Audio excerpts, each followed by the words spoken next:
Hey, folks, this week's episode is another great one. It's with Chris Benchetler, our favorite skier, one of them. Actually, my favorite skier is Henrik Harlow, but somewhere in the top 5, we're going to give Chris Benchetler.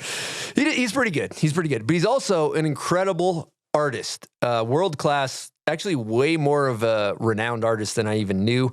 He's the genius behind the snowboard film Fire on the Mountain, and he's getting ready to release his sequel, Mountains of the Moon. He's basically a member of the Grateful Dead, which you'll find out in the show. Very, very inspirational, very wise human being, tapped into the universe, husband to Kimi Vasani, the legend. And also we got Bombhole Cup this weekend, but I think everything's sold out, so hopefully we see you there. Anyway, let's get into the show. Silk, play the intro. You are listening to the Hey, MFM, see you on the lift. Back attack, dude. Bon voyage! Get that damn car off of the hill. Slide down them big hills, you know what I mean, on the big, nice burgundy snowboard. All right, welcome to the Bomb Hole. Today we got a show I'm excited about. I got Griff Siebert to my right, co-host. And what's happening, Griff? What's going on, Chris? Happy that you're in studio again. It's an honor to be here. Love that. We got Silk D on production. Silk, how we feeling today? Feeling great. It's also an honor to be here. Love that. And the man of the hour, Chris Benchetler, is in studio. What's happening, Chris? I'm feeling good too. I'll trifecta. That's an honor. Looking forward to it. Love it. Love it. Well, first of all, let's just start off with what you're doing in Utah. What are you doing out here? I was doing a number of things. Showed my film most primarily, and then I skied with some Atomic people and got to go cat skiing. Skied with my friend Raylan, who you just met. So just saying hello, shaking hands, doing the thing. World-class musician. He is a world-class musician. Raylan Baxter. Go listen to him. He's fantastic. He's my Uber driver as well. Hell yeah. I love that. Well, you talked about showing your film. Let's just jump right in with Mountains of the Moon. It seems like an absolute undertaking of ridiculous proportions. Like, why did you set out to make this film? What were you trying to accomplish? Good question. I don't know that accomplishing anything was my goal. It was creating art is what I live for. And I've been just trying to express myself in different mediums, different ways. And it took 20 years to meet all the right people and fall in love with the band that I fell in love with, the Grateful Dead, for those of you that haven't seen it. And it was just a culmination of all of these experiences and all these people in my life, and the timing felt right. So it was really just expressing myself in a way that felt more creative than the decades prior of making films and chasing backcountry and doing what I've always been doing. I wanted to paint landscapes with light and bring in other sports that have shaped me, bring in music that shaped me, bring in every element that's kind of made me who I am. I love it. Well, I think later in the show, we can do full deep dive of Mountains and the Moon. It's a whole thing to uncover. It's a big topic. But before we get into all of that, I think it would be cool to go back to the early days, growing up in Mammoth. What did it look like for you growing up as a kid in Mammoth? It was a lot of snowboarders. My brother was a snowboarder, and Grenade was just being birthed. I grew up with John Jackson, and no problem. Get it out, Griff. We're good now. Get it out.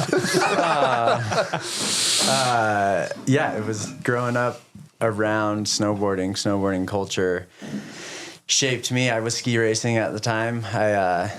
I raced for a couple years, and John and my brother made fun of me enough about being in a downhill suit. So I started. Giant slalom or downhill? I didn't make it. Great question. I didn't make it downhill. I think downhill comes at an older age. That shit's badass. It is. Yeah. It's impressive how fast they go. I kind of gave up around 13, probably. You weren't 13. slapping stick on the slalom? Or a little bit? I did a bit of that. Slapping stick. Yes, indeed. Me and Michaela Schifrin. So just grew up in that time. And if I'm not mistaken, Josh Chevet was building our park back then. And everyone wanted to be there. Skiers and snowboarders, and twin tips had just got invented and all the things. So I just kind of was shaped by that culture and a lot of the people that you are friends with. Absolutely. We actually have a great Patreon question about the early days at Mammoth from Jordan Mead. Why don't you hit that one, Still? Yes, we do. Thanks to Jordan Mead for always asking good questions. And thanks to all the Patreon members. Here's his question. What are some more memorable moments from growing up riding Mammoth Mountain? What was it like in the 90s before it became what we know it as today? And who were some of the locals, both skiers and snowboarders, who you grew up watching? Okay. It was what's the word I'm looking for? Legendary. It was legendary. That is the word I was looking for. Thank you. It was all just so compact into one small chairlift. For those of that have ridden the Unbound Chair 6, it's like a 4-minute lap, and you can see every jump from the chairlift. So just the vibe was strong, and everybody was there. I mean, my brother lived with Matt Hammer. John was his best friend. So John and Hammer, and I'll give my brother some flowers. He inspired me too. But John and Matt were very inspirational to me. And everyone was really there from a ski perspective. Tanner and Pep and a lot of the guys that I grew up with came out as well. But before they got there, it was very snowboard heavy. And Danny Cass and Matt Cass. Matt married John's sister, Nicole, who I grew up with, and she was kind of the brains behind Grenade and the reason I think it was as successful as it was. But it was just around that time, and it was fun. There was a lot of partying. Hannah Beeman was living out there. Travis was always out there. Lane was a legend. Loved Lane. Dave Schiff. Yeah, we had Schiff. We had Shane Flood, maybe. Clancy was definitely there. I remember Pinsky, maybe. Was he designing for Grenade? There's a lot of people that... Binky? Yeah, nice. More Reno. I think he's Reno. Okay. But then like Cody Rosenthal and Blauvelt, all those guys Ricky moved out. Tucker. Ricky, still Ricky and my brother. There's a big squad of them. Keenan Rice. They're I all remember the on videos trip they used right to now. make too. Oh, they're on a trip right now. Yeah, No Chatter way. Creek. Incredible. I usually get to be the token skier, but I chose to come here instead. I love that. Well, you're the token skier on the bomb hole now, so it's Thank great. you. Thank but you. I want to talk about early days of Super Park. I remember you were one of the only skiers that Bridges allowed hitting the jumps and stuff. Thank you, Bridges. What was that like? It felt like home. I mean, there wasn't a lot of skiers in what I just explained. So I always felt comfortable around all of you guys because they were my friends and or my brother's friends. And so it just felt like home. And then I obviously met Kimmy very young. So I just felt like riding with friends. And me and Lonnie Kauk were really close. Him and I used to guinea all the jumps for everyone. So Super Parks and things. They liked having me around for speed checks because Lonnie and I would hit things. So it was good. Really. Who's the original Mammy swag? I'm claiming Matt Hammer. Just like sagging the goggles. Yeah, like, low dragons that are just like below the ears. That's still a good look. Those things I was hit guilty. different. You used to even flip the strap over. Yeah, you know? that was straight man. How low were the straps? How low did you go? Too low, for sure. Below the not ear functional. lobe. Yeah, not very functional. Those things are flapping on the way into a Super Park jump for sure. Yeah. Well, a big topic I think would be fun to talk to you about is like there's this beef between skiers and snowboarders. Air quotes. I'm going to do air quote beef, but not really. What was your experience with skiers and snowboarders? And did you feel like you got shit on, or did you feel like accepted, or how did that work? I mean, the beef exists, but it makes sense. You know, you guys kind of saved our sport a bit, at least the free ride side of our sport. And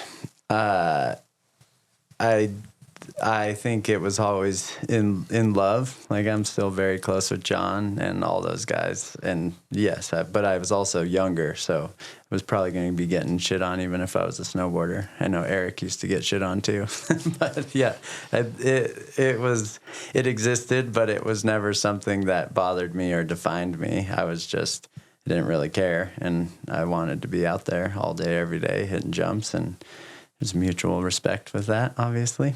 Do you think it shaped your style or the way you hit things? Because I feel like all my favorite skiers kind of grew up with snowboarders. 100%. In a way. Yeah. I think skiing, the reason I probably would have switched to snowboarding. I was skateboarding all the time. Nima, Jalali, you're making me think of so many names. All these people used to come through, the Hacker brothers.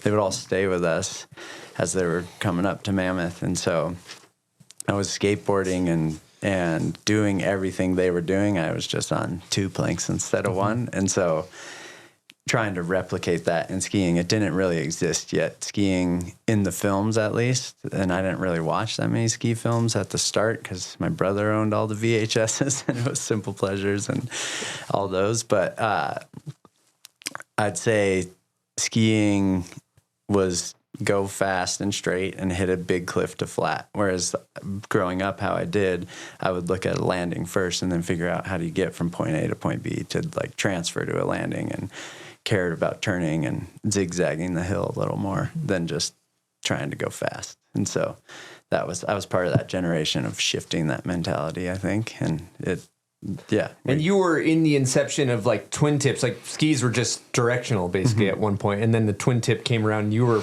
right there for it. Yeah, correct? Exactly. Yeah. I had the first twin tip when I was still racing. It was like the ski I skied on so I wouldn't make my race skis slow, and the park was getting huge, so that's why I only raced for like a 2-year to maybe 3-year window from like 10 to 13, and then by age 13 twin tips existed, the park existed, and I was out bagging airtime. Yep. You know what a great memory for me is around that time? Skating Shady Rest State Park, pre-Mammoth, I guess Vulcan Brothers Park. Like that Shady Rest Park used to go off. It really did. That little pyramid in the middle. I saw some damage on that thing for sure. But I'd still take my kids there. Like the little ride on 50-50 rail. How's the ground? It needs some improvement for sure. There's some holes and things. She's a little banged up. Yeah, it's a little banged up. I feel like it's probably asphalt. It must have had a re-pour at some point. Yeah. Does Mammoth still have that crazy S box? The like, God, that thing was legendary. Yeah, that thing. Travis Parker front board. Yeah, like you just got to toss your body in and let it flow. It's like bowling. You're basically just bowling down the box. I hope they still have that. They probably kept it around. Bring it back if they don't. I know on a heavier note, at some point, a big part of your childhood, I know you lost your father. You want to share about that a little bit? Yes, I think it shaped me in a big way. My dad was wanted me to ski, wanted both my brother and I to ski, but he had a rule: if we could beat him down the mountain, he'd let us snowboard. And so Peter kind of jumped the gun on me there. But my dad, it was before Mammoth allowed snowboarding. He would go to June, and that was kind of like where my dad learned to snowboard because he came from surfing. But back it up even further if you want to dive deep. I know this podcast likes to do that. So he came from Hungary. They escaped during the Revolution, 1956. My grandparents were ballet dancers, and my dad was 5 when they escaped, and they were taken, beaten, all the things, separated, and pretty traumatizing. They eventually, I think it took 3 tries, they eventually got to a refugee camp in Salzburg, Austria. The entire family, or just? Yeah, so my dad was the only child, so grandma, grandpa, and my dad. Yep. Okay. And then got to Austria, which is amazing because Atomic's based right outside of Salzburg now. So, and I've never been able to share that side with my dad because he's been gone for so long, but it's weird how the universe puts you in these places. And so, they got to a refugee camp, Salzburg. Then they got on a military cargo plane somehow. And to actually get released, my grandfather, because they tried escaping by foot, got caught. They tried escaping by a wagon or under hay or whatever, got caught. And then the 3rd try, my grandfather got a chemical that he painted all over my dad and said it was either measles or polio, so one of the deadly diseases, and that it was highly contagious and they needed to get to help. So they let them leave and go to Austria. And then my grandmother's dad was a doctor, Dr. Kruger, if I'm not mistaken. Really testing my memory here. He for some reason was already in the U.S., so I think they used that as like, we need to go get this disease tested by this doctor. And so they got on the cargo plane and landed on the East Coast, and then grew up in North or South Carolina. My grandfather worked for a laundromat for 25 cents an hour, trying to learn how to speak the language. My dad would learn it, teach it to his parents, and then eventually someone in their life told them California was the American dream because they were living a life of prestige as ballet dancers, and he just didn't believe in communism is why they escaped. But had they stayed, I think the Hungarian opera was a big deal in Budapest, and they would have been treated well had he believed in communism, but he didn't. So he escaped for the American dream, landed in the Deep South during racism and a really challenging time. So it was not a very dreamy America. And eventually made enough money for one-way tickets, landed in Long Beach. And then at that point, my dad's 7 or 8 probably. And he became a surfer. And then by his, whatever he would have been in the late 60s, he was born in 52, if I'm not mistaken. Or, 51, sorry. So anyways, in early college days, made it up to Mammoth and then never went home. And then here I am. And then in terms of how he shaped me, I think just appreciation for the natural world, appreciation for skiing, and we wakeboarded a lot as a family, but just being outside, and very, very hard worker, went through a lot. He was a challenge now that I have children of my own, and there's some trauma there for sure of how he raised me, but in his defense, he had a pretty challenging time coming up, but it was if Peter or I would crash skiing, for instance, I think he would basically leave us take a lap. He's like, "You're still crying? Figure it out." He would kind of let us figure it out for ourselves. So there's some deeper things there for a therapy session later. But he was incredible and shaped me into the man I am today. But it all happened really young. At 14, he got sick. And then Peter was living with Hammer already because they were kind of button heads. My brother's wildly intelligent. He's now an environmental engineer, but he was one of those kids that skipped 5th grade because he was too smart, and then kind of started smoking weed and dumbing himself down a little bit to fit in. But him and Keenan Rice were always the geniuses of the group. And Ricky Tucker, all of them are freaking smart. But he pretended to be dumb, tried to drop out of high school to snowboard. And so my dad didn't like that. And so he moved out. I kind of fell into caretaking role, had to drive my dad, and my dad was a builder, so I had to drive him to work every day without a license and learn the hard lessons. Like, he would have me go pick up lumber from the lumber yard. I remember sideswiping his whole truck at 14 and on a green trash can, like turning too tight in a big truck, and I had to work the whole summer to pay it off. I was like, this is bullshit. He's like, you made me go get the wood. Like, why am I? Was this when you were living in Chalfont? No, we were down in Bishop. Oh, okay. So they lived in Mammoth for a long time. Yeah. Moved to Chalfont because they got 5 acres and they rode cutting horses. My mom and my dad had cattle, did all the thing. And then by the time they had us, they sold all the horses and then got back into skiing, basically. Nice. They took a long break and did whatever you do out Chalfont. Out in Chalfont, exactly.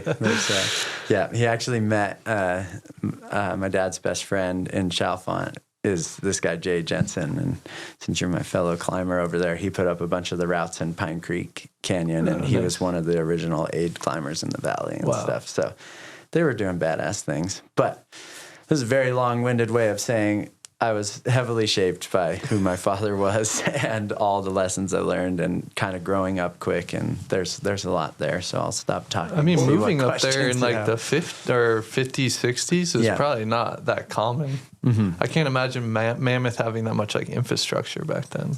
There was not a lot. Yeah, from small my town vibes, for sure. Big time. Well, I want to talk about being 14 years old, losing your dad. That's a tremendous amount of grief. Like, how did you cope with that? I think skiing was a big one. Art was another one. Like, not understanding coping at that time too. Just kind of finding nature to heal and be outside and looking for gratitude instead of the whys, being grateful for the things that he did teach me, the things that shaped me. But I can't say I had like the silver bullet of like, oh, this is what I'm going to do. You know, there was no exact moment, but it became a very consistent theme in my life. Like after he died, I think unknowingly to me, I would search for father figures or mentors and things. And I've found a lot over the years that for whatever reason, seemed to leave my life a bit too soon. Like I've lost a lot of them, and there's still some that are around, but J.P. Auclair, who was a skier, was a huge one. My first trip to Alaska, my first trip to Japan, my first trip to Canada, all with him, and just taught me strange little life lessons along the way. And then Kimmy's uncle Glenn, who taught me how to surf when she took me to Hawaii for my 19th birthday, and then he ended up passing. It's just like I've had these people that I look for financial advice or look for the things that you might likely ask your father. So I'm still growing up from losing him, I think, and still searching for answers as I'm becoming a father myself. Damn, dude. Yeah. Deep. Incredible. I want to talk about your skiing career, too, because, like, you might have to boil it down to kind of first grade reading level. I remember Poor Boys Productions being huge when, as a snowboarder, like, all my ski friends would watch it, and those are big. And I remember you had parts in those coming up. Was that your first major ski video? Yeah, that was the first one I was in was Poor Boys, and that Pep was kind of how I got sponsored by K2. I think Super Park in Mammoth, way back when, it was kind of shared snowboard and ski. Would probably be, what year was that? I think I was 14. I got on Dragon. Hella low goggle sag. Yeah, hella low goggle sag, which was a dream. Now I've matched Matt and John. And then, yeah, I think I probably met through Pep the Poor Boys guys at that point in time. And then there wasn't a ton. There was Matchstick Productions, Poor Boys, and TGR, and Warren Miller. And so I kind of did the Poor Boys thing for a while, had a moment in time where John and I actually shared a segment in the MSP thing. We hit a jump with a helicopter together, maybe in 2005-ish. And then around 2007, we created our own thing, and I kind of left all of those behind. So it was a pretty short window that I was with them. You're talking about Nimbus? Nimbus, yeah. Yeah, those were cool. Thank you. How did that all come together? It was like-minded individuals. So Pep was a friend. Pollard I had met, and he was a mentor, or not a mentor, sorry, like a peer or someone I was aspiring to be like in some way, shape, or form. And so in 2007, they had the idea to create Idea, was the movie's name. And they had a live score for it with Pollard's friend, Tired Eyes, and Eric Iberg, who was a filmmaker. They just had this vision that was not the norm at that point in time. And they were the first skiers to start dropping their poles and trying different things, which I never quite jumped on the bandwagon with, but they were into it and just being different and trying to create a more artistic expression. And so I joined them for a couple trips during Idea, and I was like, oh, this is sweet and something special. And then at that point in time, Eric and I were pretty into surfing. Like I said, Kimmy's uncle had taught me how to surf, and then there was a thing called Drive-Thru. Probably might still exist, but it was Donovan Frankenreiter and Jack Johnson. All those guys were making films. Rob was in it before I knew Machado, who's become a dear friend. But I think we saw a Drive-Thru, and it was just so fun, and it was low budge. They were filming each other, just having a good time. And so we kind of, after Idea, which was 16 mil and way more effort, Eric and I started talking, and we were like, what if it was kind of the birth of the internet, 2008-ish, or at least my knowledge of the internet. I don't know when it actually came on, but we talked about making webisodes. And so putting stuff online for free, using whatever music we want, just kind of doing the thing without having to answer to anyone. And so that was really what started Nimbus Independent, and Andy Mayer was a big part of it. Pep, Eric, and myself were kind of the skiers, and then Justin Wiegand and Ike Smith were the filmers, and we just started traveling the world and pumping out way too much content. We were like doing webisodes. It felt like every couple weeks, you know, and Eric was just editing nonstop. And then it just kept going. And then I didn't really anticipate it ending. We put a lot of effort into it, but they just started having families before I was ready. And so by the time they started having families, there was no way I was going back to the other production companies. So I was inspired by skateboarding. Travis Rice and I were on a trip with this guy, Matt, who he went by the Ski Chef. It was before Gimbal God was in the picture, but it was the first time I'd seen a gimbal. And so we were on this GoPro shoot, and we got these shots with Matt, Travis, and I did. We hit this wind lip together, and I was like, holy shit, this is cool to see movement in shots. This was maybe the GoPro Hero 3-ish. And so I pulled Matt aside. I was like, hey, would you ever leave GoPro? And wanted to create something like a skate movie that just was only movement. And so I had already had knowledge of webisodes because of my Nimbus days. They were doing the family thing. So I pulled Matt aside and did this series with GoPro called Chasing El Nino. And that led into more things. And then I just kept having to have creative control over what I was making. So maybe planted the seed, Nimbus, of like, okay, we don't need to make the standard ski film. Let's like make something creative. I always heard that there was like a story. I don't know. It might have been your friend Pollard. I always heard some crazy incident in like Russia. Yeah. He like broke his leg. Real bad. Okay. Was that maybe the end of it a little bit? Or? That didn't help things for sure. I can dive into that. That was, we were making a film. So we did the webisode thing for a while. Pollard wanted to make a much more intentional artistic film. After the Sky Falls, we called it. We still made it, and we were once again inspired by surfing. There's another gentleman, Taylor Steele, who's made some incredible films, Sipping Jet Streams, and some of these films that were very focused on the culture of travel without words. You know, it was like leaning into local portraits and just landscapes and all the things artistically that you see when you travel. And so we wanted to make a film that was focused around that. So we had these places that we wanted to go. And then Russia, Pollard had been to Russia prior to Krasnaya Polyana, if I'm not mistaken. And he wanted to go back. So it was before the Olympics were going there. So we were doing a story for Powder Magazine. And we went back to film. It was just Pollard and I and our filmers. And then first day, the snow was great, but he did a backflip off a pillow and landed, and then immediately it stepped down onto a cat track. And so he like landed, white roomed himself, and then fell off of whatever 4-foot drop to cat track and broke his leg. And so we got him down. There was patrol there at the time, but then we got to a hospital, which was just like a shell of a building because it was a pretty poor village for the most part, and they were building way too fast, like to get ready for the Olympics. I'm sure a lot of those buildings have already fallen down, but they had this 2-story massive hospital with like 3 people working in there, and the doctor wasn't around. He was off on vacation or something. Yeah. They gave us like an ice block, one of those igloo ice blocks to put on Eric's leg, and like they x-rayed it and it was broken. And so then at that point, we were like, what the fuck are we going to do? And so I called my orthopedic in Mammoth, Dr. Karch, who's done a lot of like, what would you call that?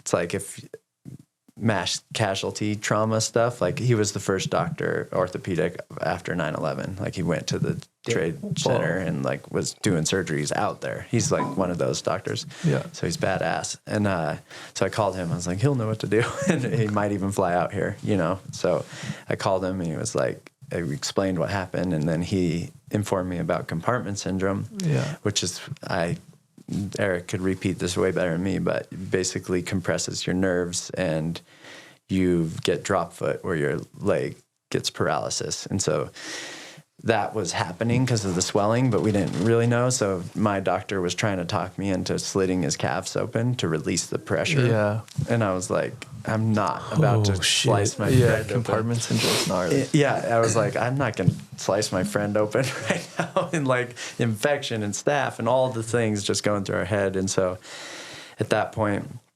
we had called Global Rescue to come and try to get him to like a Western European country like Germany. So they were on their way. We were just trying to keep ice on him, keep him comfortable. And we got him in the... How long? Was, I guess, call it 24 hours. Okay. Yeah. And we got him onto the plane. And at that point, it was the debate, like, do we go with him to Germany or is he now in good hands because he's with Global Rescue and he's going to a hospital? And my aunt speaks German on my dad's side. And so I was calling her, kind of seeing if she was available to translate and help get him set up. And so we made the choice to stay, which now in hindsight probably wasn't the right choice. We should have stuck with him, but it was during, is it ISPO? Was that the trade? Yeah. Yeah. It was during ISPO. So his team manager was in Germany and so was going to be able to meet him at the hospital, do the things. But anyways, gets to a hospital in Germany. Me and the filmers stay in Russia to finish the story for Powder. And I can't remember, but they basically tried to amputate his leg. And so then it was like this huge battle with the hospital. And Eric's wife, was flying over during that whole interaction. And then basically they got him transferred again to a better hospital that did not amputate his leg, but he did end up getting compartment syndrome. And he has, he's like fabricated his ski boot and he's done a bunch of stuff to make it work, which is pretty impressive. Like, yeah, it's insane what I've seen. There's like an NBA player with that, which is wild. It's like lifts your foot up for you. Like Mike Capaldi has it, I think. Oh, hell yeah. Yeah, so your foot basically doesn't... You can't lift your foot up, but there's like a device where it can like do it for you. Oh, yeah. Mike Mo, when he got hit by the golf cart. I think or so. whatever. Yeah. I'm not flipped the golf cart. Yeah, crazy. So nuts. Gnarly story. Yeah. I've heard tidbits of it. I don't know why. From like through the ether, but it's cool to actually hear the story. Of hospitals in Russia, maybe. Just a little public service announcement. Oh man. It was intense. Hey folks, Brighton just announced their spring pass and it's only $199 from March 27th till the end of the year. So if you're coming out for Bomb Hole Cup, be sure to pick up one of these Bad Larrys. It's cheaper than buying 2 lift tickets. You also got no blackout dates. You got some spring laps during Millie Meltdown. Who knows? It may snow 5 feet. It could be an incredible spring or just some warm, slushy laps in the park, sliding some steel. Anyway, go to BrightonResort.com, get yours now. All right, people, we're talking Yeti Rambler food jars, okay? They keep the hot stuff hot and the cold stuff cold. You're eating some oatmeal? You want to keep it warm all day? Get yourself a Yeti Rambler food jar. Oh, you want to do overnight oats and you want to keep them cold all day? Also, do a Yeti Rambler food jar. They come in size 8-ounce, 16-ounce, and new whopping 24-ounce food jars. They're great for all occasions. They got the double vacuum insulation that holds the temps in there. 100% leak-proof mag vent allows you to throw it in your bag without worry. So go to Yeti.com, get yourself a Rambler food jar. You'll be happy you did it. I feel like going back to the GoPro stuff you mentioned earlier, I remember it was the early days of GoPro, but you were one of the first people that almost like go viral, I feel like, from GoPro. Would you say that? Is that safe to say? I had some moments. Yeah. There was one that was maybe more recent, but I skied through a little like rock crack in Mammoth that's on the resort. That was when we had Zeppelin, or right before we had Zeppelin. So I was staying close because we were about to have a kid, and it was a shitty season like this one. And I was like, what can I do? I was like, I used to ski here, so I went with Unbound, built some jumps, and me and Mammoth kind of collaborated on making this little course in icy conditions, and that one went properly viral. It was on like Good Morning America. And I think it had like between TikTok and stuff, I think someone counted it was 200 million views. Wow. Jesus. Those are numbies right there. That was a viral one. Never sleep on a bad season. Yeah. No. Yeah, exactly. I've been sleeping this year. Same. It's kind of like when Griff got a cover just doing a toe side on a groomer. Yeah. Flat groomer. Maybe uphill. Maybe uphill. A little bit uphill. That's perfect. You never know. Yeah. Incredible. All right. Well, I'm going to just totally change gears and jump right into a segment. Do you have any idea what segment that might be, Silk? I got a feeling we're doing Name That Video part. I think so, too. Damn.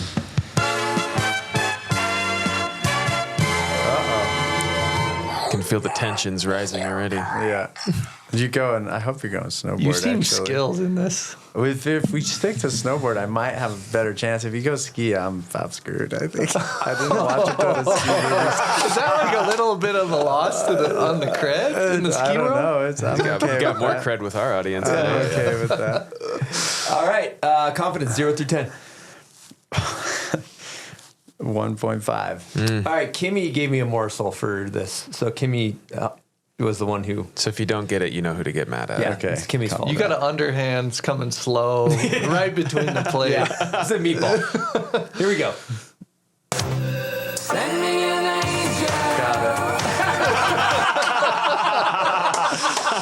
Got it. Is that half a second, maybe? Yeah, we got Wifey a knows. very good hammer segment right there. But let me think. Was it the movie was So say Ryder. Matt Hammer Correct. and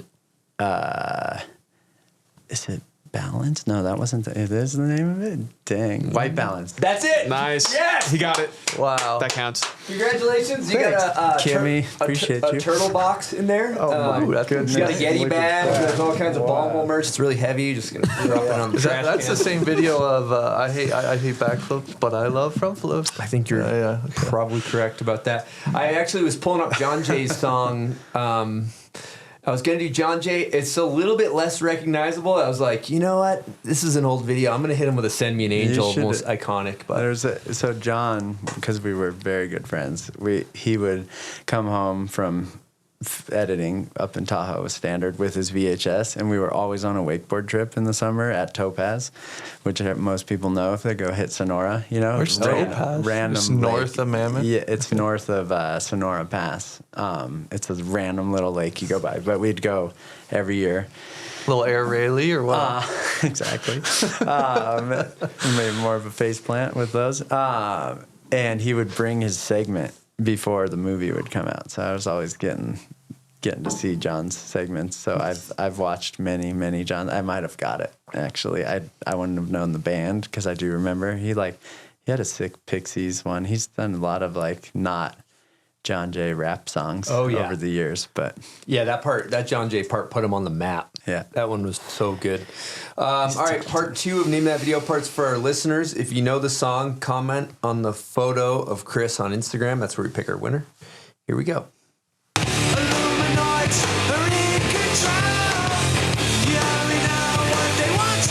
Love that track. All right. Thank you guys for playing Name That Video part.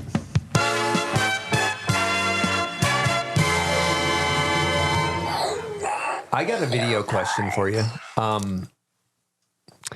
This new ski video, the jet ski video, all the snowboarders have been watching it. Have you seen it? It's like a rail Jet ski video? Jet ski, yep. I'm unfamiliar. Okay, I was just curious. All good. Is yeah. Jet Ski the production Jet company? ski, yeah, I think that's production. I think they make skis, and then they made a Yeah. street video that. Yeah, they make skis too. Yeah. Yeah, it kind of seems like kind of small crew. Okay. But it's like New York City jibs all over the place. I was just wondering if you saw it because I know Yeah. a lot of snowboarders are jacked up on it. But. Elevating your street cred. I like that. Yeah. I need to figure don't out know this about jet this. ski thing. What's that? I You need don't to know watch this. Well, you guys are granola eating, kind of like rock climbing. Maybe not your guys' genre as much, you know. I do appreciate you bringing Griff in for me. Yeah, just trying to keep the rock climbing talk to an absolute minimum. Yeah. Dude, I haven't climbed in 2 years. Hell It's yeah. bad. Hell yeah! I'm scared to put the shoes on. Yeah, that's I gonna found surfing and Have you been getting climb shames too much? No, I do. I walk into the climbing gym with my basketball shorts, and then I just go hit the bench press. so you you'd be do. proud. You got the KDs on? wow. Are we wearing KDs? Jordan sometimes. Jordans? Okay. Yeah, yeah. Nice. Love that. I'm gonna get back into it one day. Though. Yeah, you could just When I got loosen all the coach, calluses. If you go with this guy, I'm very down. Yeah. Best guy to climb with in the world. This guy. All right, sell me on climbing as a guy who likes to make fun of it. Sell you on it. Yeah, sell me on it. I mean, you're gonna have to look within for that. It's just way better than doing a bench press. I just kept me fit. It's like vertical yoga, and you're in nature, you're in these crazy places, especially where I live. Like I would climb in Tuolumne, which is the pass on the way to Yosemite a lot. And you're just way up in the sky, and you're trying hard, and you feel good, and you stretch yourself out mentally, physically, all the things. It's just a healthy way to live. Can you smash pull-ups? Not anymore. I probably could have when I also haven't been climbing enough because of life and things, but I was never like a 30 pull-up person, but I double digits. Yeah, I could. Yeah, he's pretty nasty. I feel like climbers would be nasty at pull-ups. It's kind of funny though. Yeah. It's more like what makes climbers really strong than pull-ups is their tendon finger strength. It's like how hard can you pull on a very tiny thing? It's not like the amount, because it really isn't that physical. It's you don't have minimal leverage with your hands. Leverage, and you standing on your feet. Like your legs and your core are far more important than your pull-ups, because that's every guy is guilty of just trying to pull up, and that's where coach comes into the picture, trying to make him put a hips into the wall. I think I'd rather be able to smash like 30 pull-ups than be nasty at climbing, though. Yeah, hell yeah. You go to Muscle Beach. Like glamour muscles. Yeah, exactly. Until you go to with this guy and he's just dancing. You know what I realize? I guarantee I'd love it, but I love making fun of it. So if I go and I like it, that's taken from me. That's a loss. It's a loss. I stand to lose everything. Put it this way, I still ski. It gets made fun of a lot. Good point. I guess you can like something and still make fun of it. Yeah, there you go. I do think where you live too, it's pretty amazing place to climb. Like it's just easy. I feel like it's easier to be outside. That was my thing here, is I wasn't going outside enough. So if you're climbing inside, I don't know that I'm quite there. We could like snowmobile you to the crag. So good that you get to eat the chalk, the gorp. Dude, we hit chalk in the gym though too. You can chalk up indoors. I just found out what gorp means the other day. What does it mean? It stands for. It's good old raisins and peanuts. Nice. I didn't know that either. Did you bring some? Slide me some over here. Gorpcore. It's like gorp means trail. Would you consider yourself gorpcore? I think Griff's gorpcore. Really? I think he's got it in him for sure. Yeah. I don't know if I own enough Gore-Tex. Maybe you are gorp, dude. Big time. 100%. All right, let's get this thing back on the rails. Dude, I'm going to open up another topic that I just fucking personally am super interested in. Mushrooms. Excellent segue, Chris. Yeah, that's good journalism. Yeah. It's on his jacket. But you have an interesting story, and there's probably a big backstory to get you there, but how you use mushrooms as a healing modality, and it worked. It did work. Yeah. There is an interesting backstory, is I'm still, which I imagine you guys are, you're pretty cool too. You're probably still not wearing, are you maybe wearing a helmet more now that I think about now. it? Yeah, I'm proud of you. Good job. I wear a helmet. I'm still dumb and don't. And hell yeah. I don't know if that's a hell yeah. I don't know if that's a hell yeah. But anyways, going back to my childhood, I didn't really wear a helmet much either. So lots of head injuries, and it came to a point where my lovely wife, who, thank you for the softball, by the way, Kimmy. That was nice to get that video part going. She was just getting very annoyed with how bad my memory was.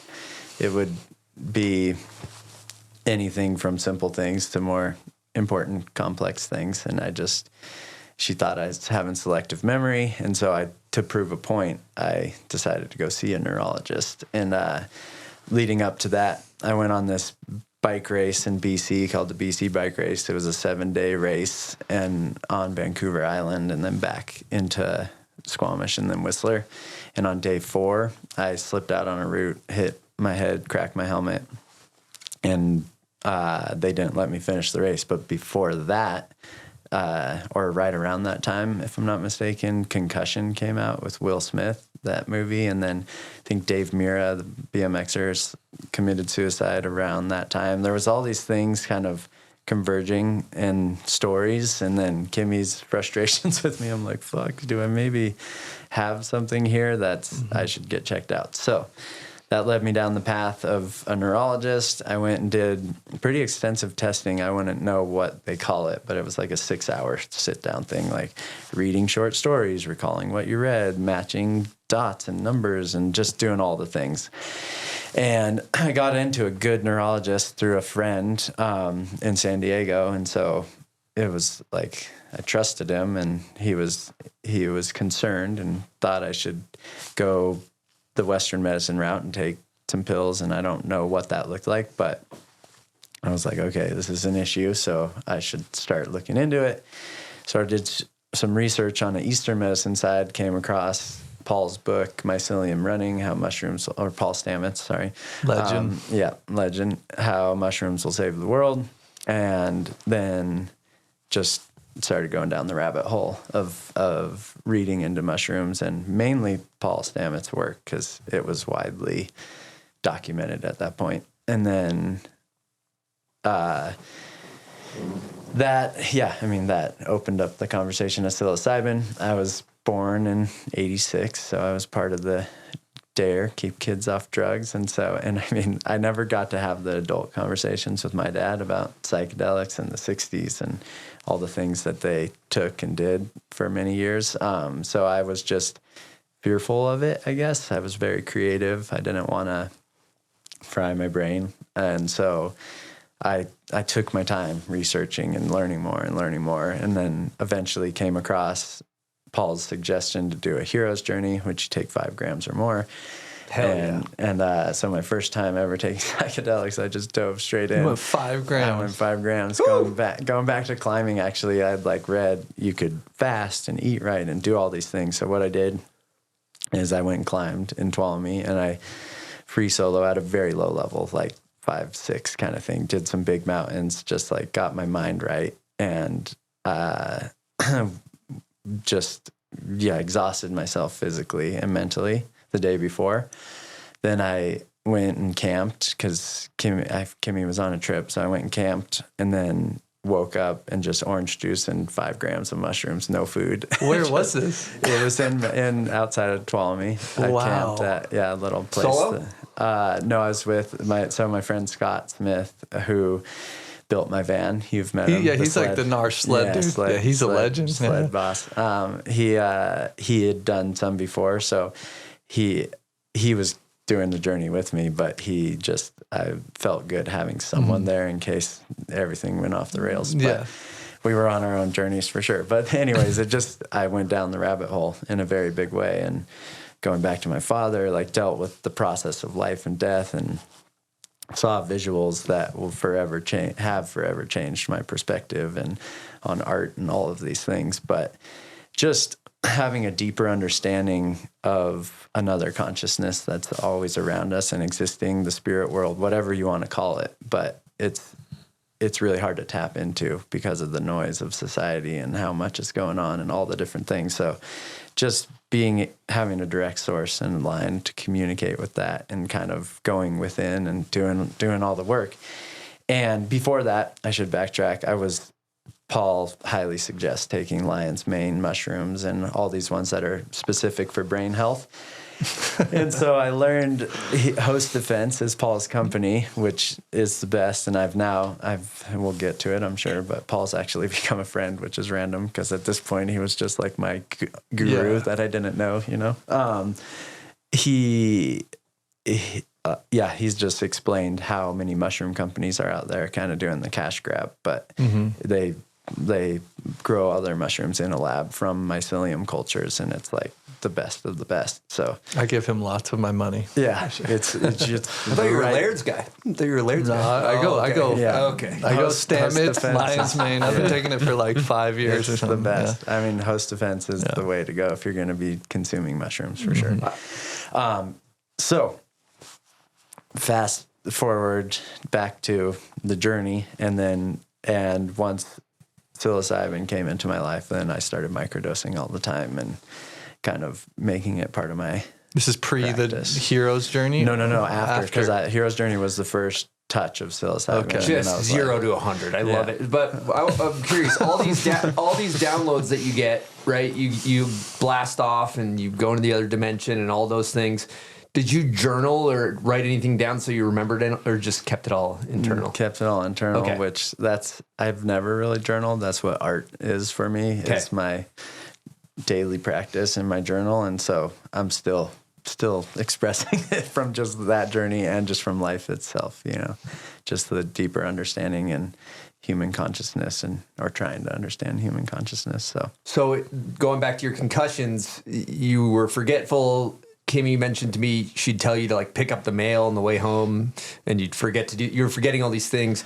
You go on this hero's journey. You start microdosing. Did you notice improvements with your brain? Massive. And she did. She would actually be running around the house like, fuck, where are my keys? And I'd be like, oh, you left them over here. Like I would notice, I would say things. I'm like, whoa, I'm remembering like random things that are not useful, but are making my wife happy. So this is becoming quite useful. So yeah, it was noticeable because like she said, of the mail example, I would be on the phone with her coming home from climbing, and Mammoth, it's a very small town. The post office is hundreds of feet away. She's like, please pick up the mail. I'm like, I'm just coming to town. Please pick up the mail. And then I'd get home. She's like, where's the mail? I'm like, fuck. I'm like, I might need to go hero's journey. Yeah, I forget bad too.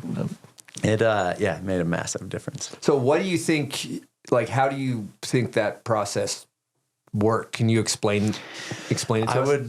I would encourage everyone listening to go watch Paul speak, either a TED Talk or he did Fantastic Fungi, a documentary he did, but he explains the neurological connections. Like you can reroute your brain and actually reconnect things that are missing up there. And I don't have the scientific term for that, but through the healing benefits of lion's mane and mushrooms, and I mean niacin is a B vitamin. If you pair that with lion's mane, there's like all these things you can do that are out in the world now that he's shared. Other people shared too, but he's really made it public, I guess. And so if you follow his protocol, you can rewire your brain in a big way. Cool. The stoned ape theory, right? It's like they were just roaming around Africa eating like psilocybin off the ground from the poo, and then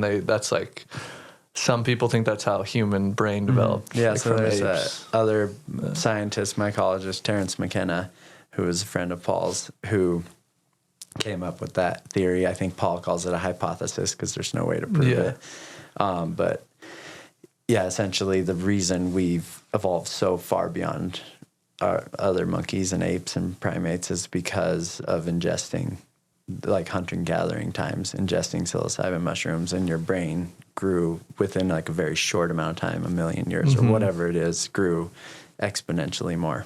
So there's no way to prove that, but there's a lot of information on it out there. Well, when I look at you and your life, I feel like you're somebody that is like so in the pocket, in the flow of life, in terms of just like listening to your intuition and making choices in terms of kind of just going with the flow and like just being in the right place at the right time, tapped into the universe is how I would perceive that.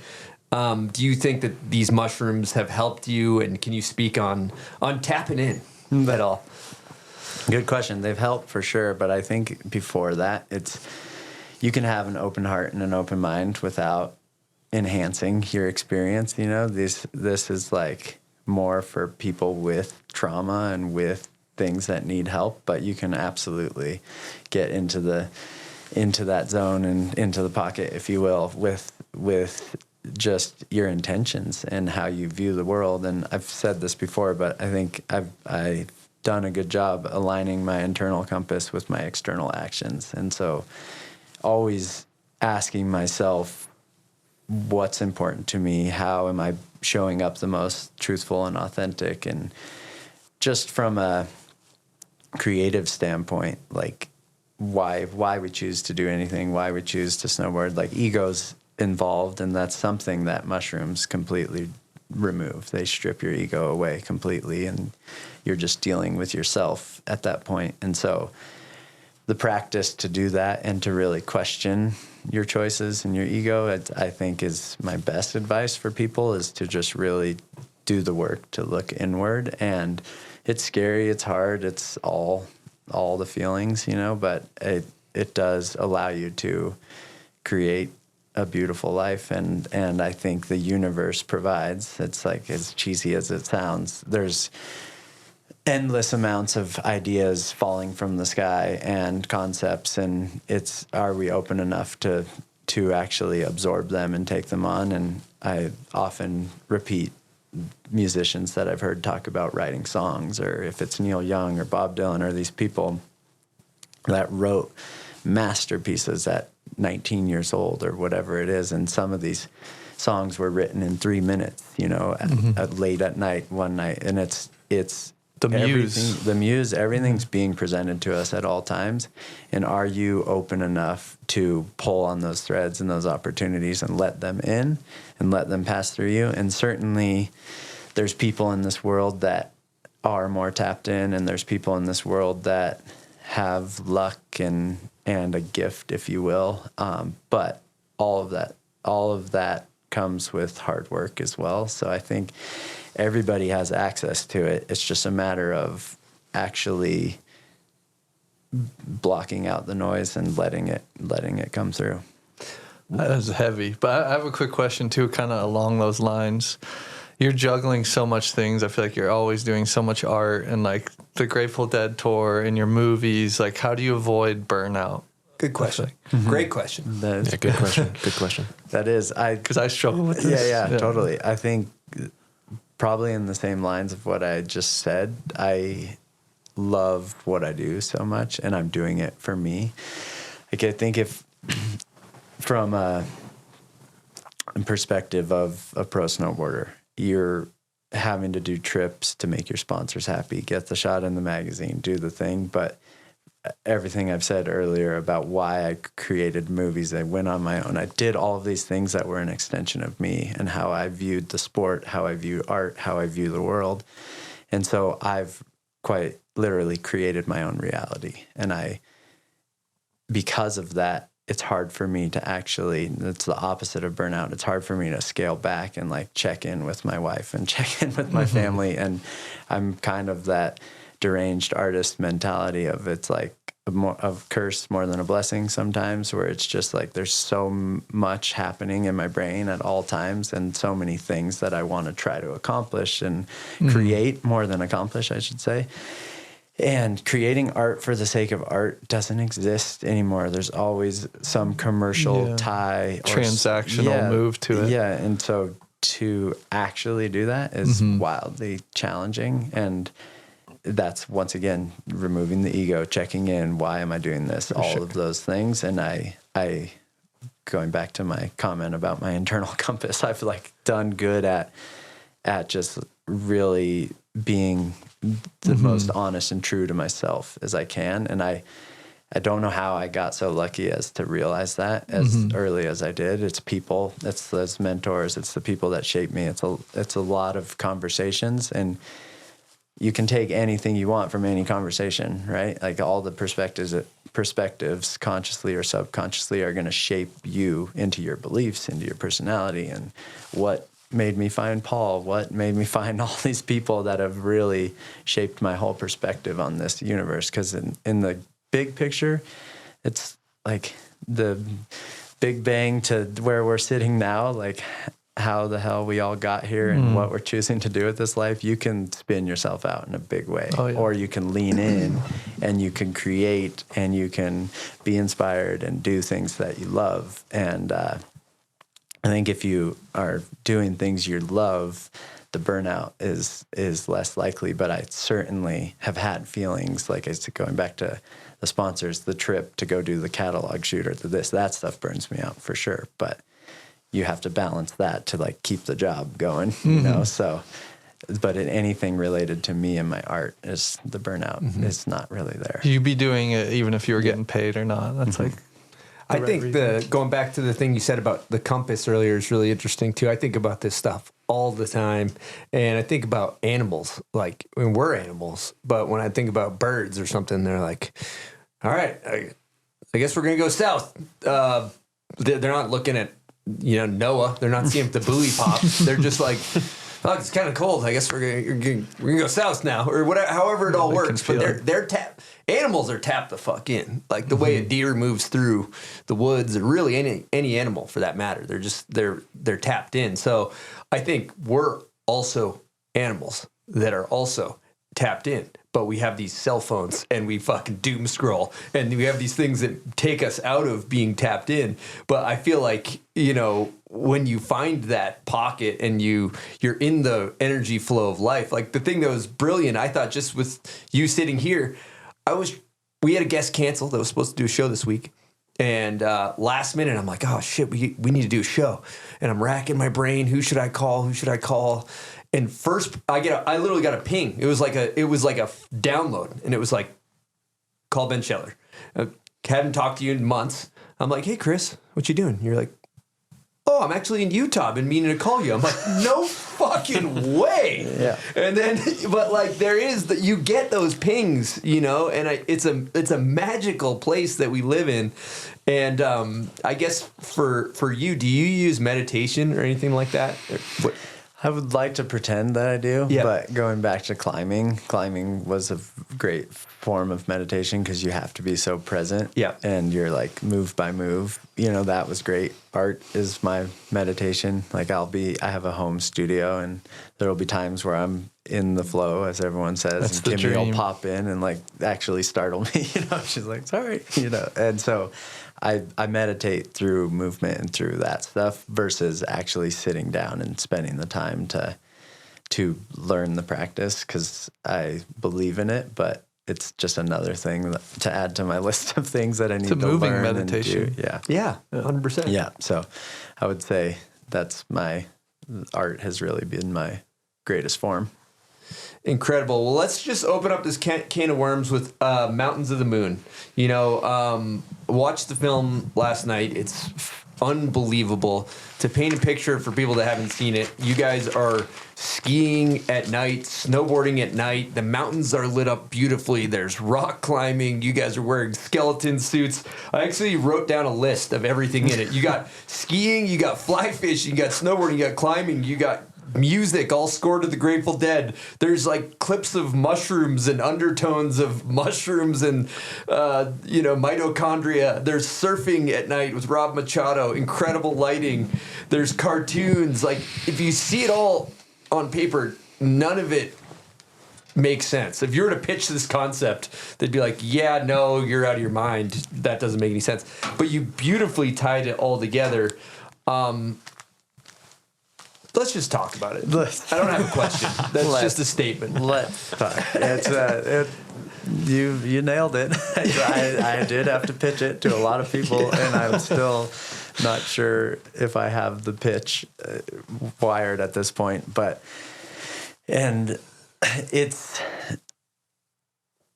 been a true honor and a pleasure to be trusted with the legacy of a band like the Grateful Dead. To have their collaboration at the scale that I've had it at is unbelievable. And the family that I've built around the Grateful Dead family, I think there's a lot of people that, going back to that internal compass, or I think a great example, since we'll talk about it, is salmon. They, on a cellular level, return to the same river every year and keep, spawning for generations and centuries. But I think just being trusted by the skiers and the snowboarders, the climbers, everyone, trusted by my filmers, the lighting people. It was 20 years of developing relationships and understanding film and understanding all of these elements that gave me the platform to be able to do something like this. And going back to telling people what it is or selling them on it, I don't think anyone understood it. It's maybe still lost on a lot of people in terms of what it is, but what they understood is that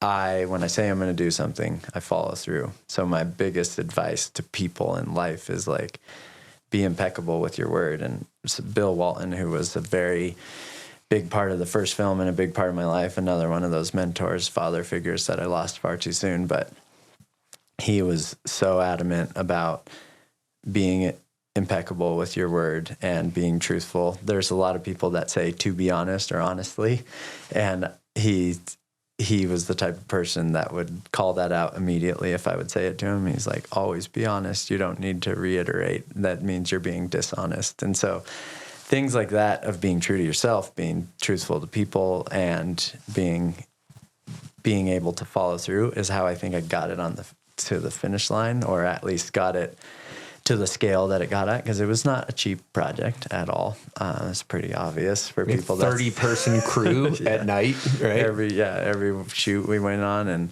and so then from peeling back the layers, like as an artist, I move colors and compositions and try to create something that gives me a feeling. And if it gives me a feeling, I put it out in the world. It's now has a life of its own. You're kind of giving your baby away to let people love it, hate it, do whatever they want with it, but it's no longer yours. So you kind of moves through you, do the thing.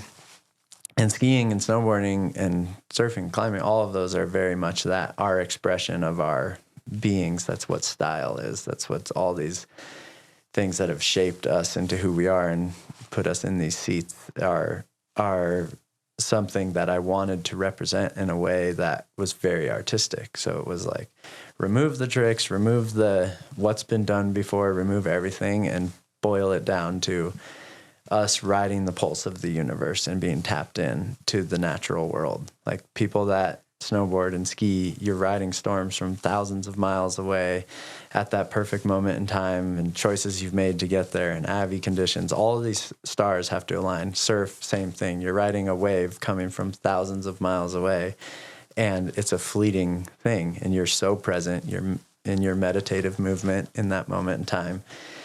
And to capture that is really hard. We've all made films, and a lot of those films are focused on trick progression and what's cool, what's not cool. And I was like, I don't give a shit about any of that. Like, who am I and what's important to me? Art is very important to me. So let's paint these landscapes with light to highlight textures and colors and contrast, do the things I do in my studio in the natural world. The natural world has shaped me. So it's a very important character throughout the film. Mycology, we just went into mushrooms, has shaped me. Mycelium and how all living things are connected is important to me. Let's make that a character in the film. These athletes, these sports have shaped me.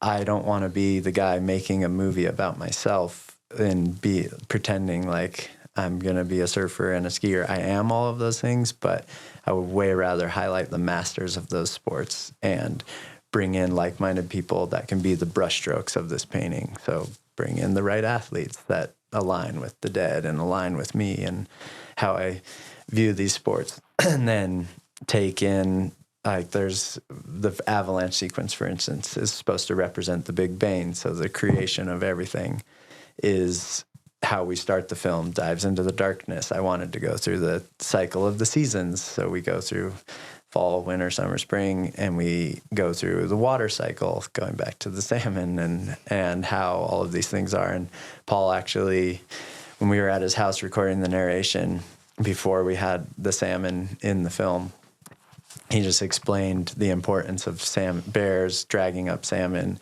to then feed the nutrients for the old growth. It's like nitrogen and all these topics that I'm going to botch. So we'll just listen to Paul. And so it feeds the mycelium. The old growth is super important for mushrooms, and mushrooms or mycelium is the world's internet. It's how everything is communicating, is underground through the soil. Old growth is vital for that, and all of these things. So how do you encompass all of this into one project? Like you said, it's pretty hard to put on paper, or even if you put it on paper, who the fuck's going to understand what you're talking about? So I was like, okay, I got to do all of this. And then I listen to Andrew Huberman a lot, another podcaster, and he talks about staring at the morning sun. So we start at sunset and we end at sunrise. And so like I wanted to capture all of these topics that have shaped my perspective, shaped me, who I am, all of these people that have shaped me, and then piece together the right filmers, the right artists. And then something that people in this day and age, I have to say now, which I've been blowing it at some of these showings, I keep forgetting, but none of it is AI. All of it is this like in camera. There's lasers out there. I wanted to create art, living, breathing art. So we brought everything out into the field, which then jacks up the budget in a big way. But I figured that the cinematography is beautiful, the lighting's beautiful. The avalanche sequence I had a question about. Did you trigger an avalanche and have a camera buried for that? Yeah. So that's real. I thought was AI. Did you put a beacon on the camera? 2 beacons. No fucking way. We built a insane. crash box. Actually, your fellow neighbor, his name's Scott Sowens. He's a Ventura boy. Okay. He rad filmer. If you ever get to the point where you need to film your surfing, you know. No, we don't need to do that. He's built this like stainless steel crash box. We put Tyler's camera in there, a beacon inside, and strapped a beacon to the outside too with like a tether.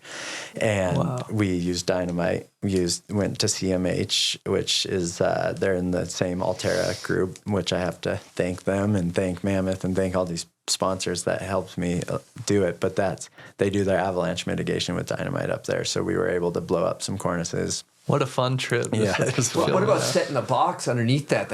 I was thinking about like what a terrifying job it would be to set that box. Totally. Because you're in the gnarly slide path. You are in the slide path, and it was helis and guides and everyone making decisions, that were, that they felt comfortable with. So it was very much, I think we did 4 different takes. And would you long line the box in? no, or it just was on a drop tripod. It was, okay. Yeah.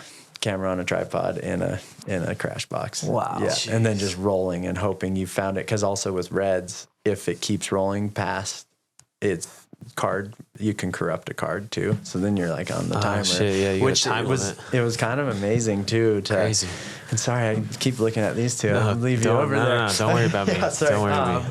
But it's amazing to see, for CMH or these places to like, for Abby training to potentially put a dummy in that situation and see, because where the avalanche is actually going to take someone, and start doing training based on that, like in the trees, and how an avalanche would actually take a body or something of bigger mass is way more interesting than just burying it, you know. So they were pretty inspired to see like, oh, maybe we should do this for more of our like actual Abby training, which is cool. But then gotta clear the card, not clear the airway.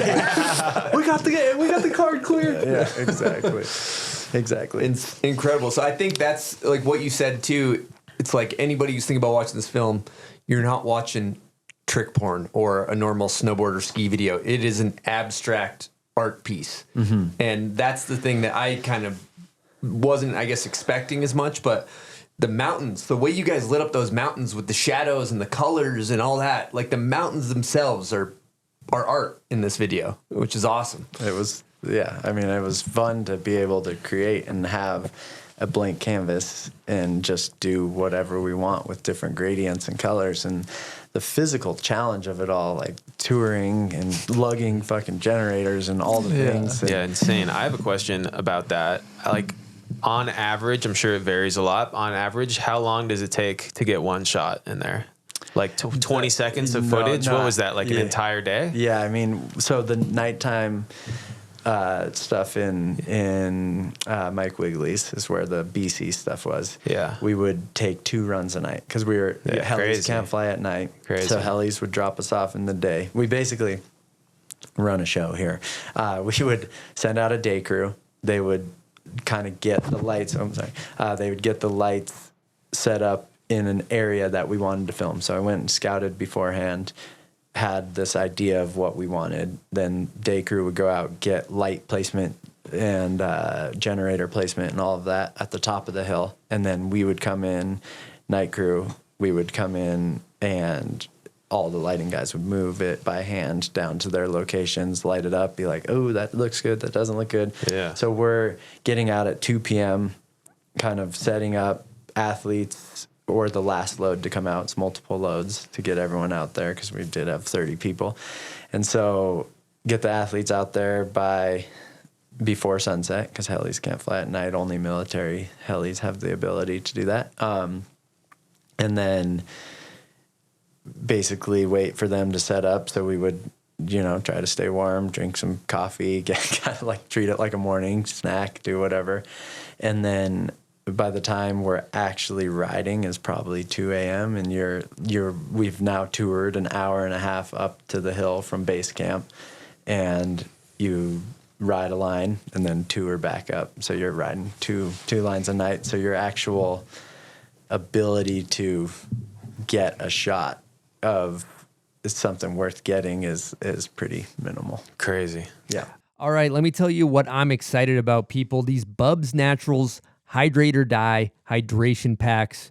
We are hammering these things at the office all day long. I'm drinking these on the daily, staying hydrated, whether I'm just at work or I'm out getting after it on my snowboard. And one thing people should know is that 75% of Americans are dehydrated. You're talking about losing strength, focus, endurance. You can have some brain fog. So let's hear the science. Your body needs electrolytes. We're talking sodium, potassium, magnesium to actually pull water into your cells. That's where Bubs Hydrate or Die comes in. It's based on oral rehydration solution science, a blend of sodium and glucose that pushes hydration directly into your bloodstream fast. We're talking 2 to 3 times faster than water alone. That's not hype, that's actual data. So whether you're flying, you're climbing, you're drinking, you're working, or you're just up at altitude, you're losing more than you think when it comes to water. Hydrate or Die brings it back. We're talking 2,000 milligrams of electrolytes per pack, cane sugar only, no sketchy sweeteners, and it's NSF certified for sport. It's clean, tested, and made in the USA. And let me tell you something, this new formulation tastes really, really good. So, hydration's not optional. It's the cheat code to keep going. Hydrate smart, hydrate clean, hydrate or die. Head on over to bubsnaturals.com, grab a box. Your muscles, your brain, and your send will thank you. It's Bombhole approved. Let's do this. Okay, people, I'm here to talk to you about Kodiak cakes and their frozen waffles. I'm a big fan, and I'm going to tell you why. 1, they're fast. They're extremely efficient when you're trying to feed a screaming child or even a hangry adult like myself. 2, they're delicious. They got all kinds of flavors. I personally love the buttermilk and vanilla. 3, everybody's making New Year's resolutions. You want to stay on track with that resolution? Well, these babies are packed full of protein. We're talking 12 to 14 grams per serving. Great source of fiber, whole grains. You just heat it and eat it. Also, another thing we love about Kodiak is they are a proud supporter of the Bombhole and also a proud partner of the U.S. ski and snowboard team. So next time you're at the store, check out Kodiak Cake's frozen breakfast items. They're the ones with the bear on the box. If you're looking to improve your snowboarding, maybe dial in those fundies, and heck, even just having a good time with the boys, Woodward Park City is going to be hands down your best bet to make all that happen and more this season, because Woodward Park City is a state-of-the-art action sports hub. It's only 20 minutes from Salt Lake City. I mean, that's just blink of an eye, and you're on the chairlift.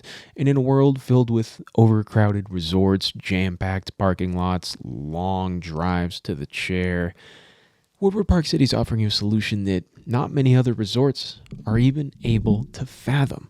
And new this year, the Winter Mountain Park Season Pass. For only $499, you can ride all season at one of the Wasatch's best terrain parks. You can get the most fun and legitimately the best value out of your winter. You can maximize your time, easy in, easy out. It's right across from the freeway. Tiny walk and you're on the chairlift in seconds. If you want it all, you can get indoor access, outdoor access, special access to all the events, exclusive discounts.